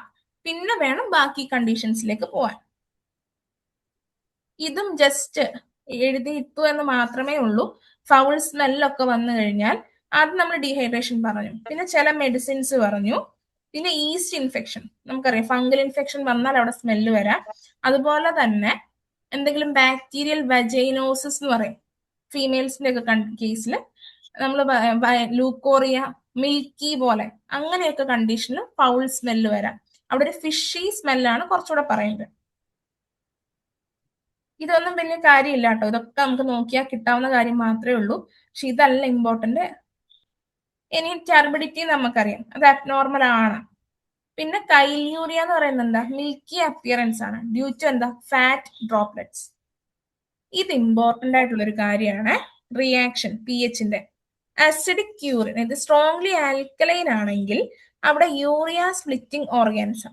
അതിന് എക്സാമ്പിൾ ആണ് പ്രോട്ടിയസ്, 2 ടൈപ്പ് പ്രോട്ടിയസ്, ക്ലബ്സെല്ല, സ്റ്റഫേലോകോക്കസ്, സ്ട്രെപ്റ്റോകോക്കസും വരും. അപ്പൊ അങ്ങനെയുള്ള ഓർഗാനിസങ്ങൾ വന്നാൽ അവിടെ റിയാക്ഷൻ എന്തായിരിക്കും, pH ആയിരിക്കും, ആൽക്കലൈൻ ആയിരിക്കും, അല്ലെങ്കിൽ pH ആൽക്കലൈൻ ആയിരിക്കും. അപ്പൊ നമുക്കത് അവിടെ നിന്ന് ഒരു ക്ലൂ ആണ് കിട്ടുന്നത് റുട്ടീൻ ചെയ്യുമ്പോൾ. അതുപോലെ അസിഡിക് ആണെങ്കിൽ യൂറിക് ആസിഡ് ക്രിസ്റ്റൽസ് കാണാം. അതല്ല എന്നുണ്ടെങ്കിൽ ഇത് ഇമ്പോർട്ടന്റ് ആണ്, യൂറിക് ആസിഡ് ക്രിസ്റ്റൽസ് വരാം, അല്ലെങ്കിൽ യൂറിൻ അസിഡിക് ആണ്. പക്ഷെ നമ്മൾ നോർമൽ കൾച്ചറിൽ എന്ത് കിട്ടിയില്ല, ബാക്ടീരിയ കിട്ടിയില്ല.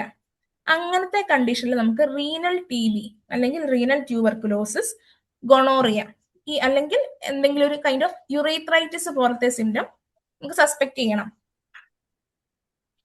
പിന്നെ വരുന്നത് സ്പെസിഫിക് ഗ്രാവിറ്റി, അതും വലിയ ഇമ്പോർട്ടൻ്റ് ആയിട്ടുള്ള ഒരു കാര്യമല്ല. പിന്നെ വരുന്നത് ഈ ക്രോണിക് എന്തെങ്കിലും കണ്ടീഷൻ ഉണ്ടെങ്കിൽ, അതായത് ഗ്ലോമർലോ നെഫ്രൈറ്റിസ് പോലത്തെ കണ്ടീഷനിലേക്ക് പോയി കഴിഞ്ഞാൽ അവിടെ ഫിക്സ്ഡ് ആവും. ഒന്നുമില്ല, കോൺസെൻട്രേറ്റ് ചെയ്യാൻ പറ്റില്ല, ഡൈല്യൂട്ട് ചെയ്യാൻ പറ്റില്ല. റീനൽ ഫെയിലിയർ ആകുമ്പോൾ ഈ ഒരു ഇതിൽ കുറവായിരിക്കും, 1.010, അതിനേക്കാൾ കുറവായിരിക്കും സ്പെസിഫിക് ഗ്രാവിറ്റി. ഇതും ഞാൻ ജസ്റ്റ് ഇട്ടെന്നേ ഉള്ളൂ, നമുക്ക് ഇപ്പം അത് നോക്കേണ്ട ആവശ്യമില്ല. ഈ കാസ്റ്റുകൾ അത് ഓരോ കണ്ടീഷനിൽ നമ്മൾ ജസ്റ്റ് ഗൂഗിൾ ചെയ്താൽ ഈ ഒരു കണ്ടീഷൻസ് എല്ലാം കിട്ടും. ഇനിയും പറയാൻ പോകുന്ന ക്രിസ്റ്റൽസ് ആണ്. ഇത് ഇമ്പോർട്ടന്റ് ആണ്. ഇതിൽ നമുക്ക് കൂടുതലും കിട്ടുന്ന യൂറിക് ആസിഡ് ക്രിസ്റ്റൽ. അത് നമുക്കറിയാം, റെഡ്, ഓറഞ്ച്, ബ്രൗൺ അല്ലെങ്കിൽ ആംബർ കളേർഡ്. നമ്മൾ എപ്പോഴും പറയും ലൈക്കോപോഡിയത്തില് ഒക്കെ എന്താ പറയുന്നത്, റെഡ് കളേർഡ് സാൻഡ് വരും യൂറിനില്, ഇല്ലേ? അപ്പം യൂറിക് ആസിഡ് ഉള്ള ആൾക്കാർക്ക് നമ്മൾ ലൈക്കോപോഡിയം കൊടുക്കാറില്ലേ? അതുപോലെ ബെറിബെറിസ്, അങ്ങനത്തെ മെഡിസിൻസിലൊക്കെ യൂറിക് ആസിഡ് ഡയാത്തസിസ് കവർ ചെയ്യും നമ്മൾ പറയും. അവിടെ ഈ യൂറിക് ആസിഡിൽ ആക്ഷൻ ഉണ്ട്. അപ്പൊ അങ്ങനെയുള്ളവരുടെ യൂറിൻ ചെക്ക് ചെയ്യുമ്പോൾ യൂറിക് ആസിഡ് ക്രിസ്റ്റൽസും കിട്ടും.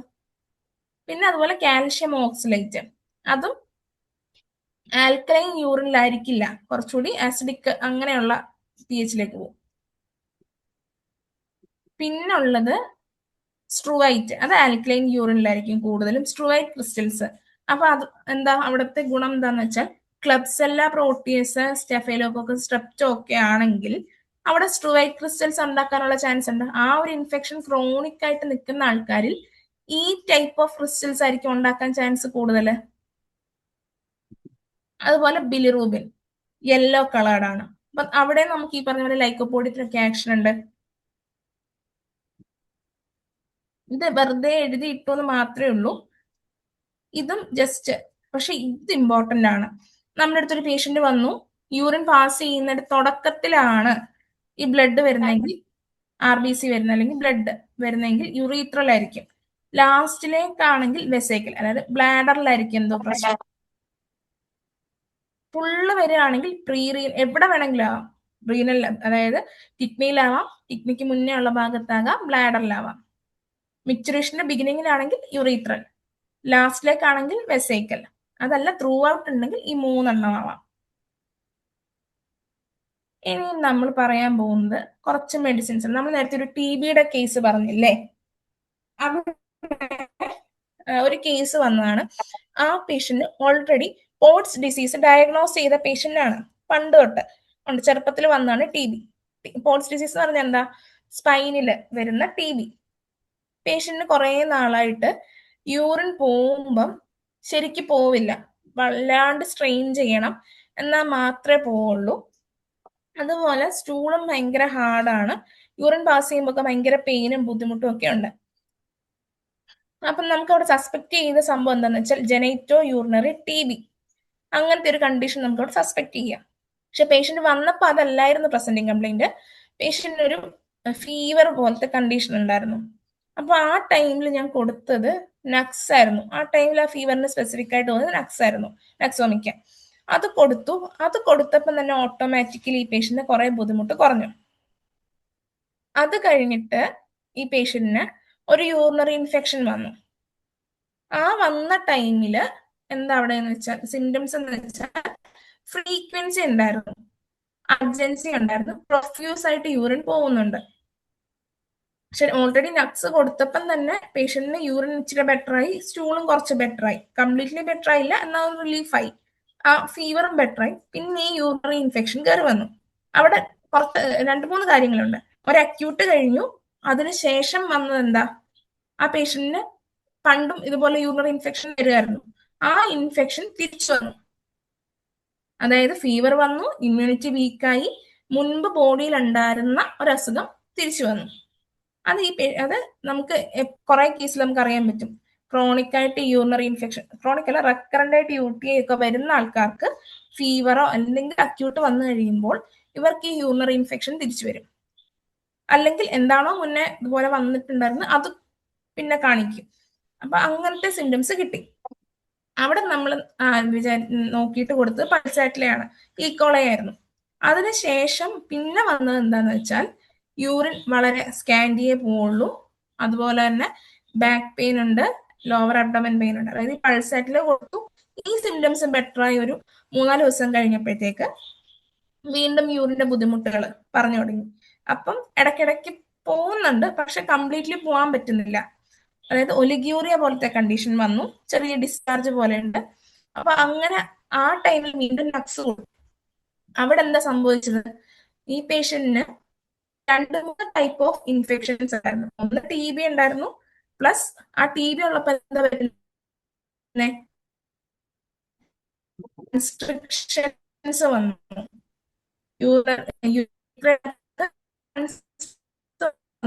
ബ്ലാഡറും. കണ്ടീഷനിൽ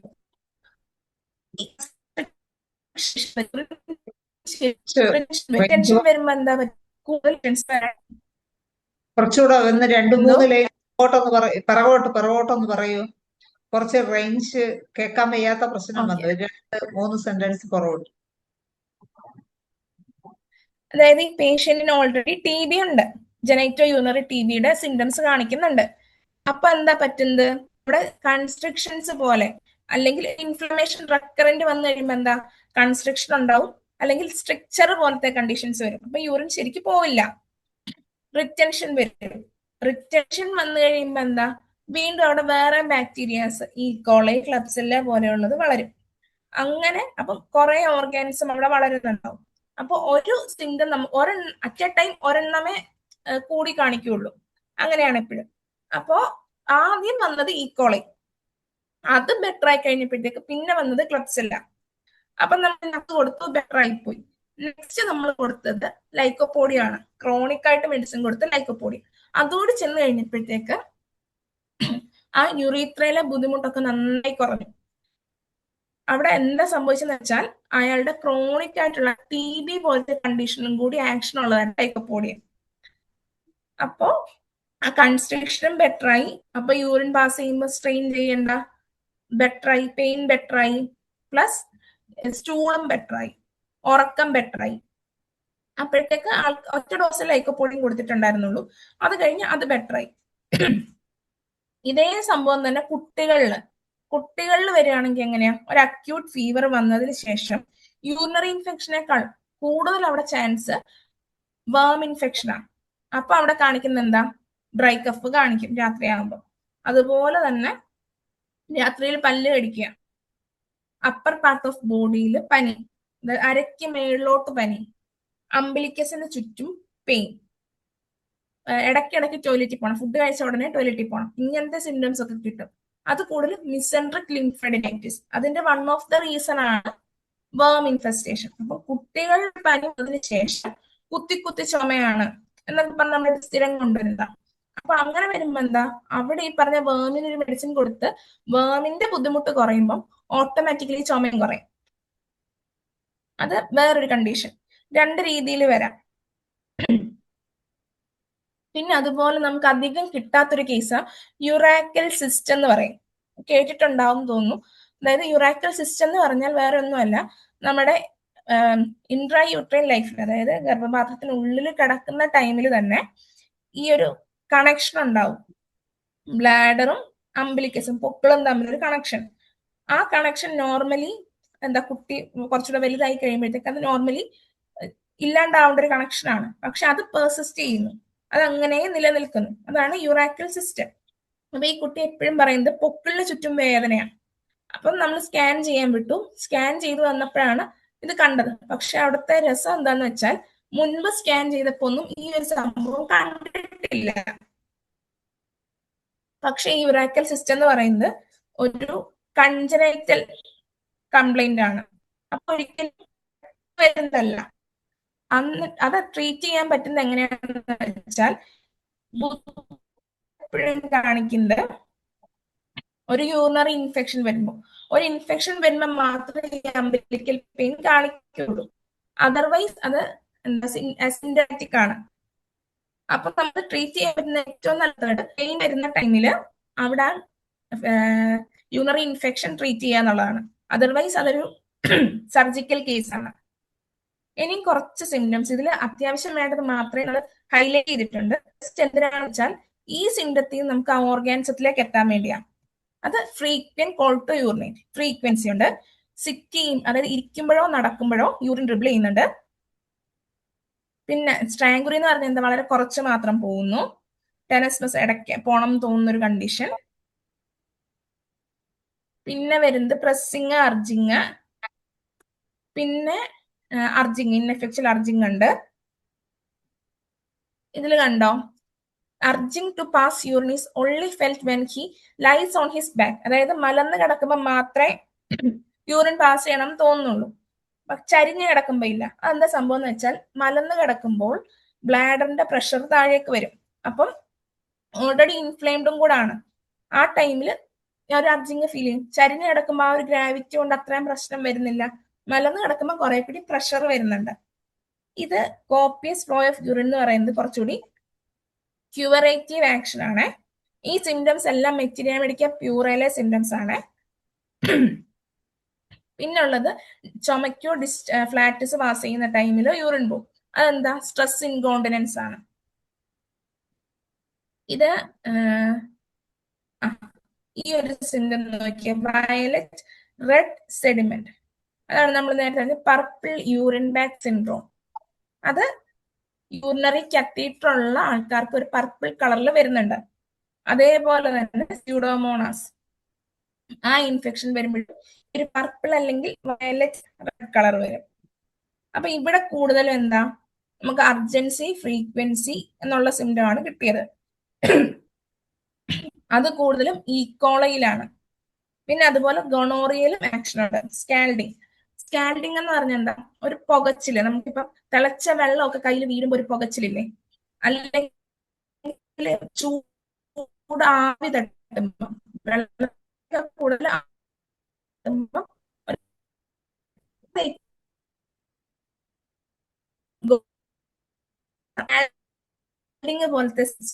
ഗൊണോറിയലാണ് റെപ്പട്രൈസ് ചെയ്ത സിംറ്റംസിനെ റെപ്പട്രൈസ് ചെയ്തതാണ്. അതൊന്നും ആവശ്യമില്ലാത്ത. നെക്സ്റ്റ് വരുന്ന നക്സിൽ കൂടുതലും അർജിങ് ഉണ്ട്.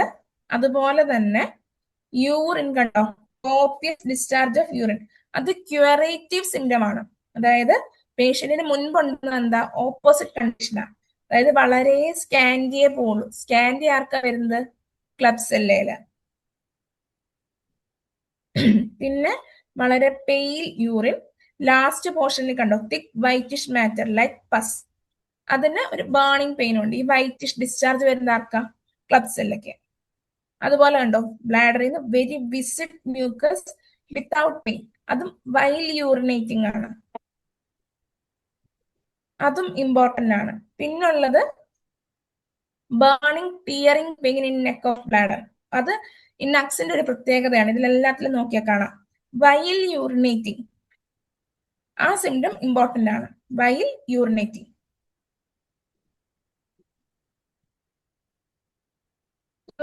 ഞാൻ ജസ്റ്റ് നമുക്ക് എല്ലാ സിംറ്റംസും പറയാൻ പറ്റില്ല. അതിന്റെ കുറച്ചുകൂടി എന്താ സ്പെസിഫിക് ആയിട്ടുള്ള സിംറ്റംസ് ആണ്. അതായത് ഓർഗാനിസത്തിനെ നമുക്ക് എങ്ങനെ ഡിഫറൻഷിയേറ്റ് ചെയ്യാൻ പറ്റും എന്നുള്ള സിംറ്റംസ് ആണ് നമ്മളിപ്പോ എക്സ്പ്ലെയിൻ ചെയ്തത്. ബ്രൈ ആണെങ്കിൽ നമുക്ക് അധികം റിസൾട്ട് കിട്ടാറില്ല. എന്നാലും ചില സ്ട്രെപ്റ്റോകോക്കസ്, പ്രോട്ടിയസ് ഇങ്ങനെയുള്ളതിനൊക്കെ ഫസ്റ്റ് സ്റ്റേജില് തുടക്കത്തിൽ മാത്രമേ നമുക്ക് ബ്രൈ കൊടുക്കുമ്പോ കുറച്ചുകൂടെ റിസൾട്ട് കിട്ടുന്നത്. കണ്ടോ പെയിൻ ഉണ്ടാവും, യൂറിനേറ്റ് ചെയ്യുമ്പോൾ പെയിൻ ഉണ്ടാവും. അബ്ഡോമനില് യൂറിനറി പാസേജ് ഭയങ്കര നാരോ ആവും. അത് എപ്പോഴാണ് കൂടുതലും വരുന്നത്? എന്തെങ്കിലും കൺസ്ട്രിക്ഷൻസ് വരുമ്പോ, അതായത് ഇവിടെ റെക്കറന്റ് ആയിട്ട് ഇൻഫ്ലമേഷൻ വന്നിട്ട്, നീർക്കെട്ട് വന്നിട്ട്, അല്ലെങ്കിൽ ഒരു ഇൻഫെക്ഷൻ വന്നിട്ട് അവിടെ ചെറുതായി ചുരുങ്ങും. അങ്ങനത്തെ കണ്ടീഷനിലാണ് ഭയങ്കര നാരോ ആയിട്ട് പോവുക.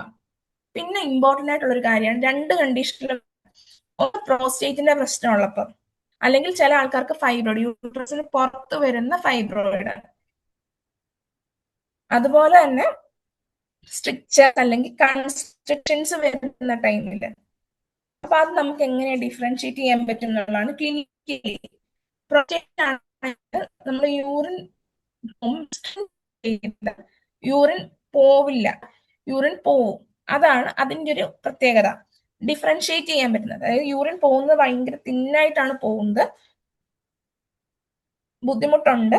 പക്ഷെ BPH-ലും വരാം, ഫൈബ്രോയിഡിലും വരാം. അത് ഏകദേശം ഒരേപോലെയാ. ഒരു കൺജഷൻ, ഒരു എന്താ, അവിടെ ഒരു തടസ്സം പോലെ നിൽക്കും. പക്ഷെ കൺസ്ട്രക്ഷൻ എന്ന് പറയുമ്പോ എങ്ങനെയാ, അവിടെ നമ്മൾ സ്ട്രെയിൻ ചെയ്താല് പോവുള്ളൂ. സ്ട്രെയിൻ ചെയ്യുമ്പോൾ എന്താ, കുറച്ചുകൂടെ അവിടെ വികസിക്കും, ഡയലറ്റേഷൻ കിട്ടും. പ്രോസ്റ്റേറ്റിന്റെ പ്രശ്നമാണെങ്കിൽ കുറച്ചുകൂടെ അവിടെ കൺജഷൻ കൂടും, ആ തിങ്ങി നിൽക്കുന്നത് കൂടും. അപ്പൊ നമുക്ക് അങ്ങനെ ഡിഫറൻഷിയേറ്റ് ചെയ്യാം. ഒരു പേഷ്യന്റ് വന്നു കഴിഞ്ഞാൽ നമുക്ക് ചോദിക്കാം, സ്ട്രെയിൻ ചെയ്യുമ്പോൾ നിങ്ങൾക്ക് ബെറ്റർ ആണോ, അതോ സ്ട്രെയിൻ ചെയ്യുമ്പോൾ നിങ്ങൾക്ക് ബെറ്റർ അല്ലേ?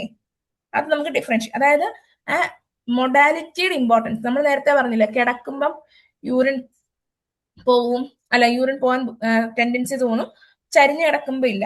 അതേപോലെ തന്നെയാണ് ഈ ബ്ലാഡർ കാൽക്കുലസ് ഉള്ള ആൾക്കാരെ ശ്രദ്ധിച്ചറിയാം. അവർക്ക് നിൽക്കുന്ന ടൈമിൽ ഇടയ്ക്കിടയ്ക്ക് പോകണം തോന്നും, ആ ഒരു ഇറിറ്റേഷൻ കൊണ്ട്. കാരണം കല്ലെന്താ വന്നിട്ട് ആ ബ്ലാഡറിന്റെ താഴ്ഭാഗത്ത് വന്ന് ഇറിറ്റേറ്റ് ചെയ്തോണ്ടേയിരിക്കും. അപ്പൊ ഇടയ്ക്കിടയ്ക്ക് പോകണം എന്ന് തോന്നും. പക്ഷെ ഈ പേഷ്യന്റ് കിടന്നു കഴിയുമ്പോൾ ആ ഒരു ടെൻഡൻസി ഇല്ല. എന്തുകൊണ്ടാ? ആ കല്ല് അവിടെ പോയി ഇറിറ്റേറ്റ് ചെയ്യുന്നില്ല. അപ്പൊ മൊഡാലിറ്റിയുടെ ഇമ്പോർട്ടൻസ് ആണ്. ആ മൊഡാലിറ്റിന്ന് നമുക്ക് എന്ത് ചെയ്യാൻ പറ്റും, എന്താണ് അവിടുത്തെ പ്രശ്നം എന്ന് മനസ്സിലാക്കാൻ പറ്റും. ഡോക്ടറെ, നമുക്ക് ഇനി ഒരു മിനിറ്റ് ഒന്ന് കൺക്ലൂഡ് ചെയ്തിട്ട് നമുക്ക് വേണമെങ്കിൽ നിർത്താം. നമുക്കൊരു ഡിസ്കഷനും കൂടെ സമയം എടുക്കാം. ഓക്കെ. പിന്നെ ജസ്റ്റ് ഈ സ്റ്റാഫി മാത്രം ജസ്റ്റ് പറഞ്ഞ് നമുക്ക് ഇപ്പം നിർത്താം. സ്റ്റാഫിയുടെ പ്രത്യേകത, നമുക്ക് സ്റ്റാഫി സാഗ്രിയാണ് കേൾക്കുമ്പോൾ എന്താ ആദ്യം മൈൻഡിൽ വരുന്നത്? Honeymoon cystitis. അങ്ങനെയല്ലേ നമ്മള് സ്റ്റാഫി സാഗ്രിയ പഠിക്കുമ്പോൾ തൊട്ട് പറയുന്നത്? അതെന്താ സംഭവം എന്ന് ആലോചിച്ചിട്ടുണ്ടോ?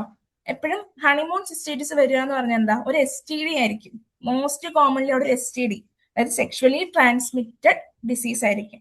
അപ്പം സ്റ്റാഫിയില് അങ്ങനത്തെ ഇൻഫെക്ഷൻ, അതായത് ഗൊണോറിയ ആകാം, യുറീത്രൈറ്റിസ് പോലത്തെ കണ്ടീഷൻസ് നമുക്കറിയാം. ഗോണോകോക്കലും ഉണ്ട്, നോൺ ഗോണോകോക്കലും ഉണ്ട്. അങ്ങനത്തെ കണ്ടീഷൻസ് ആവാം. അങ്ങനെ അതുപോലെ തന്നെ ചില സ്ട്രെപ്റ്റോകോക്കല്, ചില ക്ലബ്സിലൊക്കെ ഈ പറഞ്ഞ പോലെ STDയുടെ കാറ്റഗറിയിൽ വരുന്നുണ്ട്. അപ്പൊ നമുക്ക് അതാണ് ഏറ്റവും ഇമ്പോർട്ടൻ്റ് ആയിട്ടുള്ള കാര്യം. ആ ഹണിമൂൺ സിസ്റ്റൈറ്റിസ് പറയുന്നതിന്റെ കാരണം അതാണ്.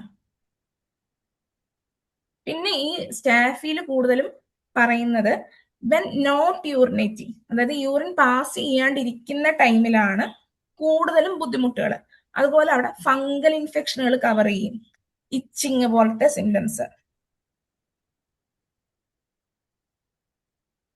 അതുപോലെ നമ്മൾ പറഞ്ഞില്ലേ സ്ട്രെസ് ഇൻകോണ്ടിനൻസ് പോലത്തെ കണ്ടീഷൻ, അതായത് തുമ്മുമ്പോഴോ ചുമയ്ക്കുമ്പോഴോ. അതെന്താന്ന് വെച്ചാൽ എല്ലാവർക്കും ഇല്ലല്ലോ. അത് എന്തുകൊണ്ടാണെന്ന് വെച്ചാൽ പെൽവിക് ഫ്ലോർ മസിൽസ് വീക്കാണ്. അങ്ങനെയുള്ള ആൾക്കാർക്കാണ് ഈ ഒരു പ്രശ്നം വരുന്നത്, തുമ്മുമ്പോഴോ ചുമയ്ക്കുമ്പോഴോ യൂറിൻ പാസ് ചെയ്യുന്നത്. എല്ലാരും ചുമയ്ക്കുമ്പോഴോ തുമ്മുമ്പോഴോ പ്രശ്നമില്ല. അത് ഇമ്പോർട്ടന്റ് ആണ്. ഇതാണ് കണ്ടോ, നോട്ട് യൂറിനേറ്റിംഗ്. ഈ ഒരു സിംറ്റം ആണ് ഇമ്പോർട്ടന്റ്. അതെന്തുകൊണ്ടാണ് ആ ചേഞ്ച് വരുന്നതെന്ന് വെച്ചാൽ ആ സ്റ്റേജുകൾ വ്യത്യാസം വരും. ഒരു ഡിസീസ് തന്നെ പ്രോഗ്രസ് ചെയ്ത് യൂറിനറി ഇൻഫെക്ഷൻ, നമ്മൾ ആദ്യം പറഞ്ഞില്ലേ, തുടക്കത്തില് യൂറിന്റെ ബുദ്ധിമുട്ട് മാത്രം കാണിക്കും, പിന്നെ ചില്ല് വരും, ഫീവർ വരും, ചില കണ്ടീഷനിൽ പ്രോട്ടീസ് വരുമ്പോൾ കൺഫ്യൂഷനിലേക്ക് പോകും. അപ്പൊ അതാണ് അവിടുത്തെ കാര്യങ്ങൾ. ആ സ്റ്റേജ് ഡിഫറൻസ് വരുമ്പോൾ തന്നെ മെഡിസിനിലും ഡിഫറൻസ് വരും. ഓക്കെ, സ്ക്രീൻ ഓഫ് ചെയ്യാൻ കഴിഞ്ഞോ ഡോക്ടറെ? മ്യൂട്ടായിപ്പോയി. സ്റ്റോപ്പ് ചെയ്തു. സ്ക്രീൻ ഓഫ് ആയിപ്പോയി. കണ്ടിന്യൂ ചെയ്യണോ അതോ? അല്ല, ഇനി നമുക്ക് സമയം കുറവാണ്. ഒരു 6 മിനിറ്റ് ഫസ്റ്റ് ക്ലാസ് അല്ലേ, അപ്പൊ ഒന്നൊരു ചെറിയ ഡിസ്കഷൻ, ക്ലാസ്സിനെ കുറിച്ചുള്ള അഭിപ്രായങ്ങളെ. ഇല്ല, നാളെ 2ാം ഭാഗം ഉണ്ട്. അപ്പം അങ്ങനെ ഒരു 2 ഭാഗമോ 3 ഭാഗമോ ഒക്കെ ആയിട്ട് സ്ലോലി, സാവധാനം, സമാധാനമായി കംപ്ലീറ്റ് ചെയ്യും. അതാ നല്ലത്.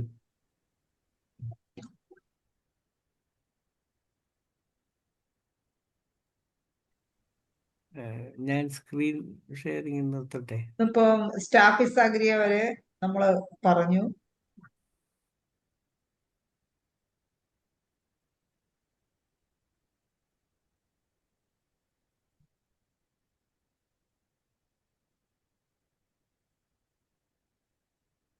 ഓക്കെ, ഇനി ഡോക്ടർക്ക് വീഡിയോ ഓൺ ആക്കാമോ? ഇന്നത്തെ ഡോക്ടർ ഹരിപ്രിയയുടെ ക്ലാസ്സിനെ കുറിച്ചുള്ള അഭിപ്രായങ്ങൾ ആകാം ഇനി അടുത്ത ഈ ഒരു 5 മിനിറ്റേ ഉള്ളൂ. എന്തായാലും ക്ലാസ് എനിക്ക് വളരെ ഇഷ്ടപ്പെട്ടു. നല്ലൊരു കയ്യടി. കാരണം യൂറിനറി ട്രാക്ട് ഇൻഫെക്ഷനെ കുറിച്ച് അറിയേണ്ടതെല്ലാം നമുക്ക് വളരെ വിശദമായി തന്നെ ഡോക്ടർ ക്ലാസ്സിൽ കൂടി പറഞ്ഞു.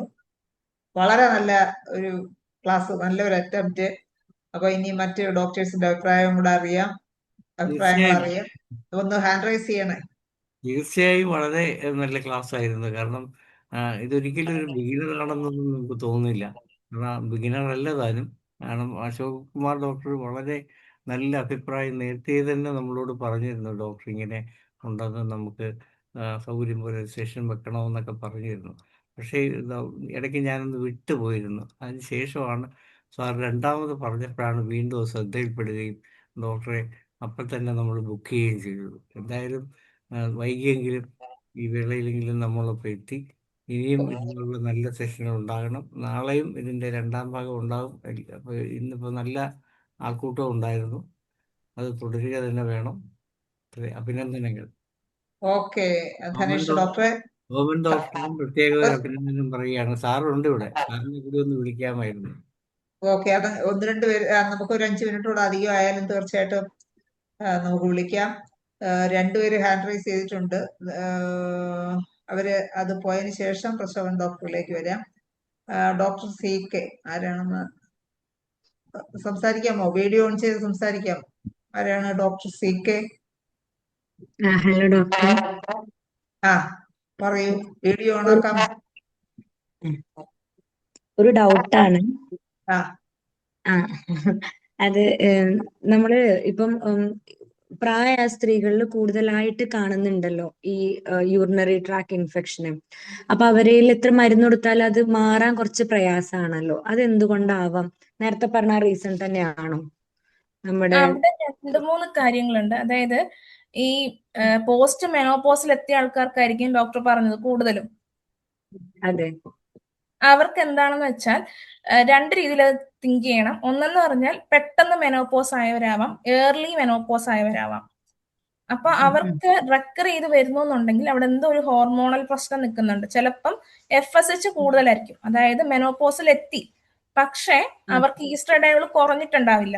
അപ്പൊ ശ്രദ്ധിക്കേണ്ടത് ഈ മെനോപോസ് എത്തിയതിന് ശേഷം ഇവർക്ക് ഈ ഹോട്ട് ഫ്ലഷസ് പോലത്തെ ബുദ്ധിമുട്ട് വന്നിട്ടുണ്ടോ, അത് കൺഫേം ചെയ്യണം. അതുപോലെ എപ്പോഴും മെനോപോസ്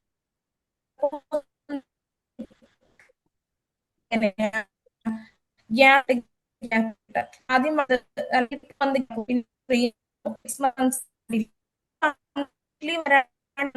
എന്ന് പറയാൻ പറ്റുമോ? ഗ്യാപ്പ് ഒന്നായിരിക്കും, ഇതുപോലെ ഗ്യാപ്പ് ഒന്നായിരിക്കണം നിൽക്കുന്നത്. മിക്ക കേസ് കാണുന്നതാണ് അങ്ങനെ. അതുപോലെ തന്നെ പ്രത്യേകിച്ച് ലൂക്കോറിയ പോലത്തെ പ്രശ്നങ്ങളൊന്നും ഇതിന് ശേഷം കാണാൻ പാടില്ല. അങ്ങനെ ഉണ്ടെങ്കിൽ അവിടെ ഈ ഹോർമോണൽ പ്രശ്നം നിൽക്കുന്നുണ്ടാവും. അത് നിന്ന് കഴിഞ്ഞാൽ ഈ യൂറിനറി ഇൻഫെക്ഷൻ മാത്രമല്ല പ്രശ്നം, ഈ എൻഡോമെട്രിയൽ CA പോലീഷൻ വരാം, അതായത് ഹൈപ്പർപ്ലേഷ്യ ഓഫ് എൻഡോമെട്രിയം. അതേപോലെ തന്നെ CA ബ്രസ്റ്റ് വരാം, CA ഓവറി വരാം. അപ്പൊ നമ്മൾ എപ്പോഴും ഇങ്ങനെ ഒരു കണ്ടീഷൻ വന്നാൽ ആ ഒരു കാര്യം സസ്പെക്ട് ചെയ്തിട്ട് FSHും ഈസ്ട്രഡയോളും ചെക്ക് ചെയ്യണം. പിന്നെ ഉള്ളതാണ് ഫംഗൽ ഇൻഫെക്ഷൻ. അത് വന്നാലും പോലെ പ്രശ്നം കാണിക്കാം. നമ്മൾ മരുന്ന് കൊടുക്കും, കുറയും, പിന്നെയും വീണ്ടും വരും. അപ്പൊ അവിടെ ഈ പറഞ്ഞ പോലെ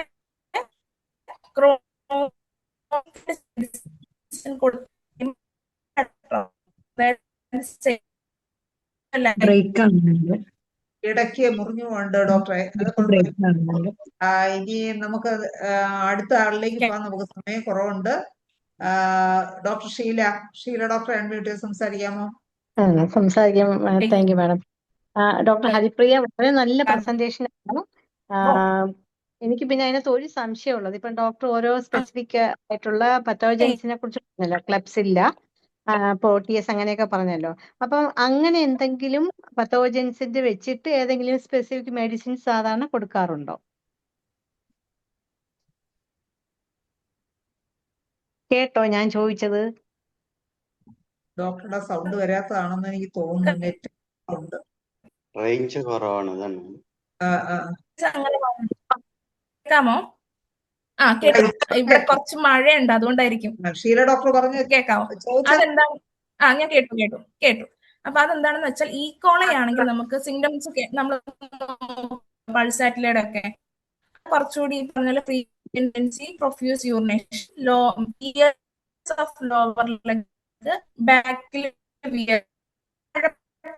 ഇങ്ങനത്തെ സിംറ്റംസ് കിട്ടും. അവിടെ ഈ കോളയായിരിക്കും കൂടുതലും. അങ്ങനെയുള്ളപ്പോൾ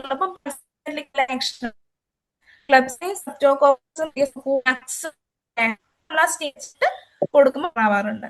കൂടുതൽ ഈ 3-4 മെഡിസിൻ കൊണ്ട് തന്നെ ഓൾമോസ്റ്റ് എല്ലാം ബെറ്റർ ആവാറുണ്ട്. പിന്നെ ഈ പറഞ്ഞ പോലെ എന്തെങ്കിലും അണ്ടർലൈൻ കോഴ്സ്, അതായത് ഫംഗൽ ഇൻഫെക്ഷൻ നിൽക്കുന്നുണ്ട്, ഹോർമോണൽ ഉണ്ട്, പ്രോസ്റ്റേറ്റിന്റെ പ്രശ്നമുള്ളവരുണ്ടാവും, സ്റ്റോൺ ഉണ്ടാവും. അപ്പൊ അത് ട്രീറ്റ് ചെയ്ത് കഴിയുമ്പോഴേ ആ റെക്കറൻസ് മാറുള്ളൂ. ക്ലിയർ ആയോ? ഓക്കെ, എനിക്ക് തോന്നുന്നു ഷീല ഡോക്ടർ ചോദിച്ചതല്ല, ഈ പാത്തോജൻസിന്റെ വെച്ച് മെഡിസിൻ കൊടുക്കാറുണ്ടോ? അപ്പൊ ഈ കോളയാണ് ഇൻഫെക്ഷൻ എങ്കിൽ ഈ കോളയിൽ നിന്ന് എടുക്കുന്ന മെഡിസിൻ ഉണ്ടല്ലോ, കൊടുക്കാറുണ്ടോ? അത് കൊടുക്കാറുണ്ടോ? അങ്ങനെ ഇല്ലില്ല, അങ്ങനെ നോസോട്സ് അല്ലെങ്കിൽ അതിൽ നിന്ന് എടുക്കുന്നത് ഞാൻ കൊടുത്തിട്ടില്ല ഇതുവരെ. അല്ലാണ്ട് ഈ കോളയാണെങ്കിൽ പൾസാറ്റിലേക്കാണ് ഏറ്റവും കൂടുതൽ ആക്ഷൻ കിട്ടിയിട്ടുള്ളത്. അതുപോലെ തന്നെ സ്ട്രെപ്റ്റോയെ അതാണ് ഞാൻ ചോദിച്ചത്. അതാണ് ഷീല ഡോക്ടർ ചോദിച്ചത്, എനിക്ക് മനസ്സിലായി. അതാണ് ഞാൻ ക്ലബ്സിലെ ആണെങ്കിൽ ഒരു സ്പെസിഫിക് മെഡിസിൻ ഉണ്ടോ? ഈ കോളെ ആണെങ്കിൽ പിന്നെ അത് നെക്സ്റ്റ് ക്ലാസ്സിൽ അതിനെ കുറിച്ച് വിശദമായിട്ട് പറഞ്ഞാൽ മതി. തീർച്ചയായും ഞാനിപ്പോ ഓൾറെഡി പറഞ്ഞായിരുന്നു. അത് പൾസ് വന്നപ്പോ നമ്മൾ ഈ കോളേ കൊടുത്തു, സിംറ്റംസ് വെച്ചിട്ട് എക്സ്പ്ലെയിൻ ചെയ്തായിരുന്നു. ആണല്ലേ, പക്ഷെ എനിക്കൊന്നും ചിലതൊന്നും ക്ലിയർ ആയില്ല കേട്ടോ. ആ റേഞ്ചിന്റെ ഇഷ്യൂസ് ഉണ്ടായിരുന്നു ഒരു പക്ഷെ അതായി. ഈ കോളേക്ക് പൾസാറ്റില്ല, പിന്നെ നട്ട്സും സ്റ്റാഫിയും കൂടുതൽ, ക്ലബ്സെല്ല, സ്ട്രെപ്റ്റോ, സ്റ്റെഫൈലോ, പ്രോട്ടീസ് ഇങ്ങനെയുള്ളതിന് കൊടുക്കാൻ പറ്റും. സ്റ്റാഫി, നട്ട്സ് ഒക്കെ. Okay okay. അത് അല്ലെങ്കിൽ വീഡിയോ വരുമ്പോ ഒന്നും കൂടി ഷീല ഡോക്ടർ ഒന്ന് ശ്രദ്ധിച്ച് കേൾക്കുമ്പോ എന്താന്നുള്ളത് നോക്കാം നോക്കാം. ഓക്കെ. നമുക്ക് സമയക്കുറവുകൂടെ. ഇനി അടുത്തത് പ്രശോഭൻ ഡോക്ടർ കഴിഞ്ഞിട്ട് ഡോക്ടർ ബബിതയിലും കൂടെ വന്ന് നമുക്ക് വൈൻഡപ്പ് ചെയ്യാം. അശോക് കുമാർ ഡോക്ടറും ഉണ്ട്, സമയക്കുറവുണ്ട്. പ്രശോഭൻ ഡോക്ടർ എന്താണ് പറയാനുള്ളത്? ആദ്യ അഭിനന്ദനങ്ങൾ ഹരിപ്രിയയ്ക്ക്. ഹരിപ്രിയ വളരെ നല്ല ക്ലാസ് ആയിരുന്നു, ഏറ്റവും കൂടുതൽ പേര് പങ്കെടുത്തു. അതുകൂടാതെ തന്നെ ഏറ്റവും നല്ല പ്രസന്റേഷൻ, അടുത്തുണ്ടായിരുന്നതിൽ ഏറ്റവും നല്ല പ്രസന്റേഷൻ ആയിരുന്നു അത്. ഞാനൊരു ബാലയശക്തനായാലും മാനിയാം എൻ്റെ താതനെ ഓർക്ക നീ, അതാണ് എനിക്ക് ഈ തരത്തിൽ പറയാനുള്ളത്. പിന്നെ ഹരിപ്രിയയുടെ ഫാദർ ഇത്രയും വർഷമായിട്ട് സർവീസ് ഉള്ളതാണ്. പിന്നെ അതുകൊണ്ട് നന്നായി പ്രിപ്പറേഷൻ ചെയ്യാനും ഹരിപ്രിയയ്ക്ക് സാധിച്ചിട്ടുണ്ടാവും. നന്നായി പ്രിപ്പയർ ചെയ്ത് നന്നായി ക്ലാസ് എടുത്തു. ഇനി നാളത്തെ ക്ലാസ്സിലെ റേഞ്ചിന്റെ കാര്യം കൂടെ ഒന്നുകൂടെ ഒന്ന് ശരിയാക്കിയ എല്ലാവർക്കും നന്നായി കേൾക്കാൻ പറ്റും. നാളെ ഇതിൽ കൂടുതൽ ആളെ പ്രതീക്ഷിക്കാം. അതുകൊണ്ട് എല്ലാ അഭിനന്ദനങ്ങളും. ബാക്കി നാളെ പറയാം, എല്ലാവരും ഉണ്ടല്ലോ. ഓക്കെ പ്രശോഭൻ ഡോക്ടറെ, സന്തോഷം. അടുത്തത് അശോക് കുമാർ ഡോക്ടർ ഉണ്ടോ? Ashok Kumar doctor hand raise ചെയ്തിട്ട് പോയല്ലോ, ചുരുക്കി പറയണേ ഡോക്ടറെ, സമയം കുറവായോ. അശോക് കുമാർ ഡോക്ടറാണ് ഹരിപ്രിയയെ ഇൻട്രൊഡ്യൂസ് ചെയ്തത് IFPH വേണ്ടി. അശോക് കുമാർ ഡോക്ടർ ഉണ്ടോ? കാണുന്നില്ലല്ലോ. അങ്ങനെയാണെങ്കിൽ നമുക്ക് വൈൻഡപ്പ് ചെയ്യാം. ഡോക്ടർ ബബിതയ്ക്ക് എന്താണ് പറയാനുള്ളത്? ഒപ്പം നന്ദി കൂടി പറയാൻ ഡോക്ടർ ബബിതയെ ക്ഷണിക്കുക. ബബിത ഉണ്ടോ? അൺമ്യൂട്ട് ചെയ്യാം ഡോക്ടർ, അൺമ്യൂട്ട് ചെയ്ത് സംസാരിച്ചു. ഓക്കെ.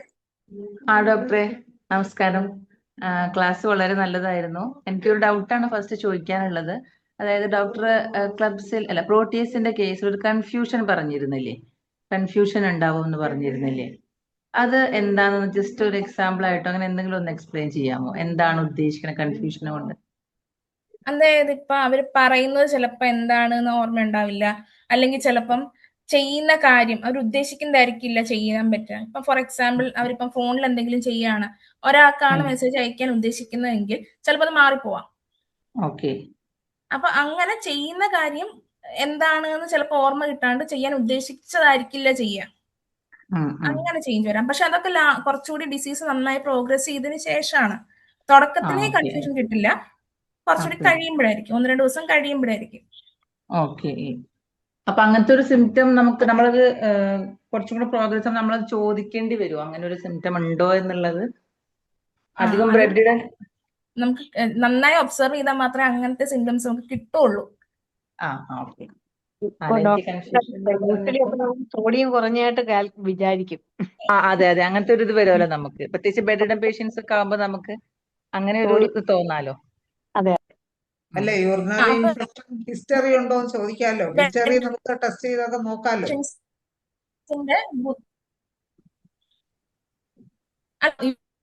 ഓക്കെ, നമുക്ക് വൈൻഡപ്പ് ചെയ്യാൻ സമയമായി. 5 മിനിറ്റ് ഡോക്ടർ പറയുന്നത് ശ്രദ്ധിക്കണം.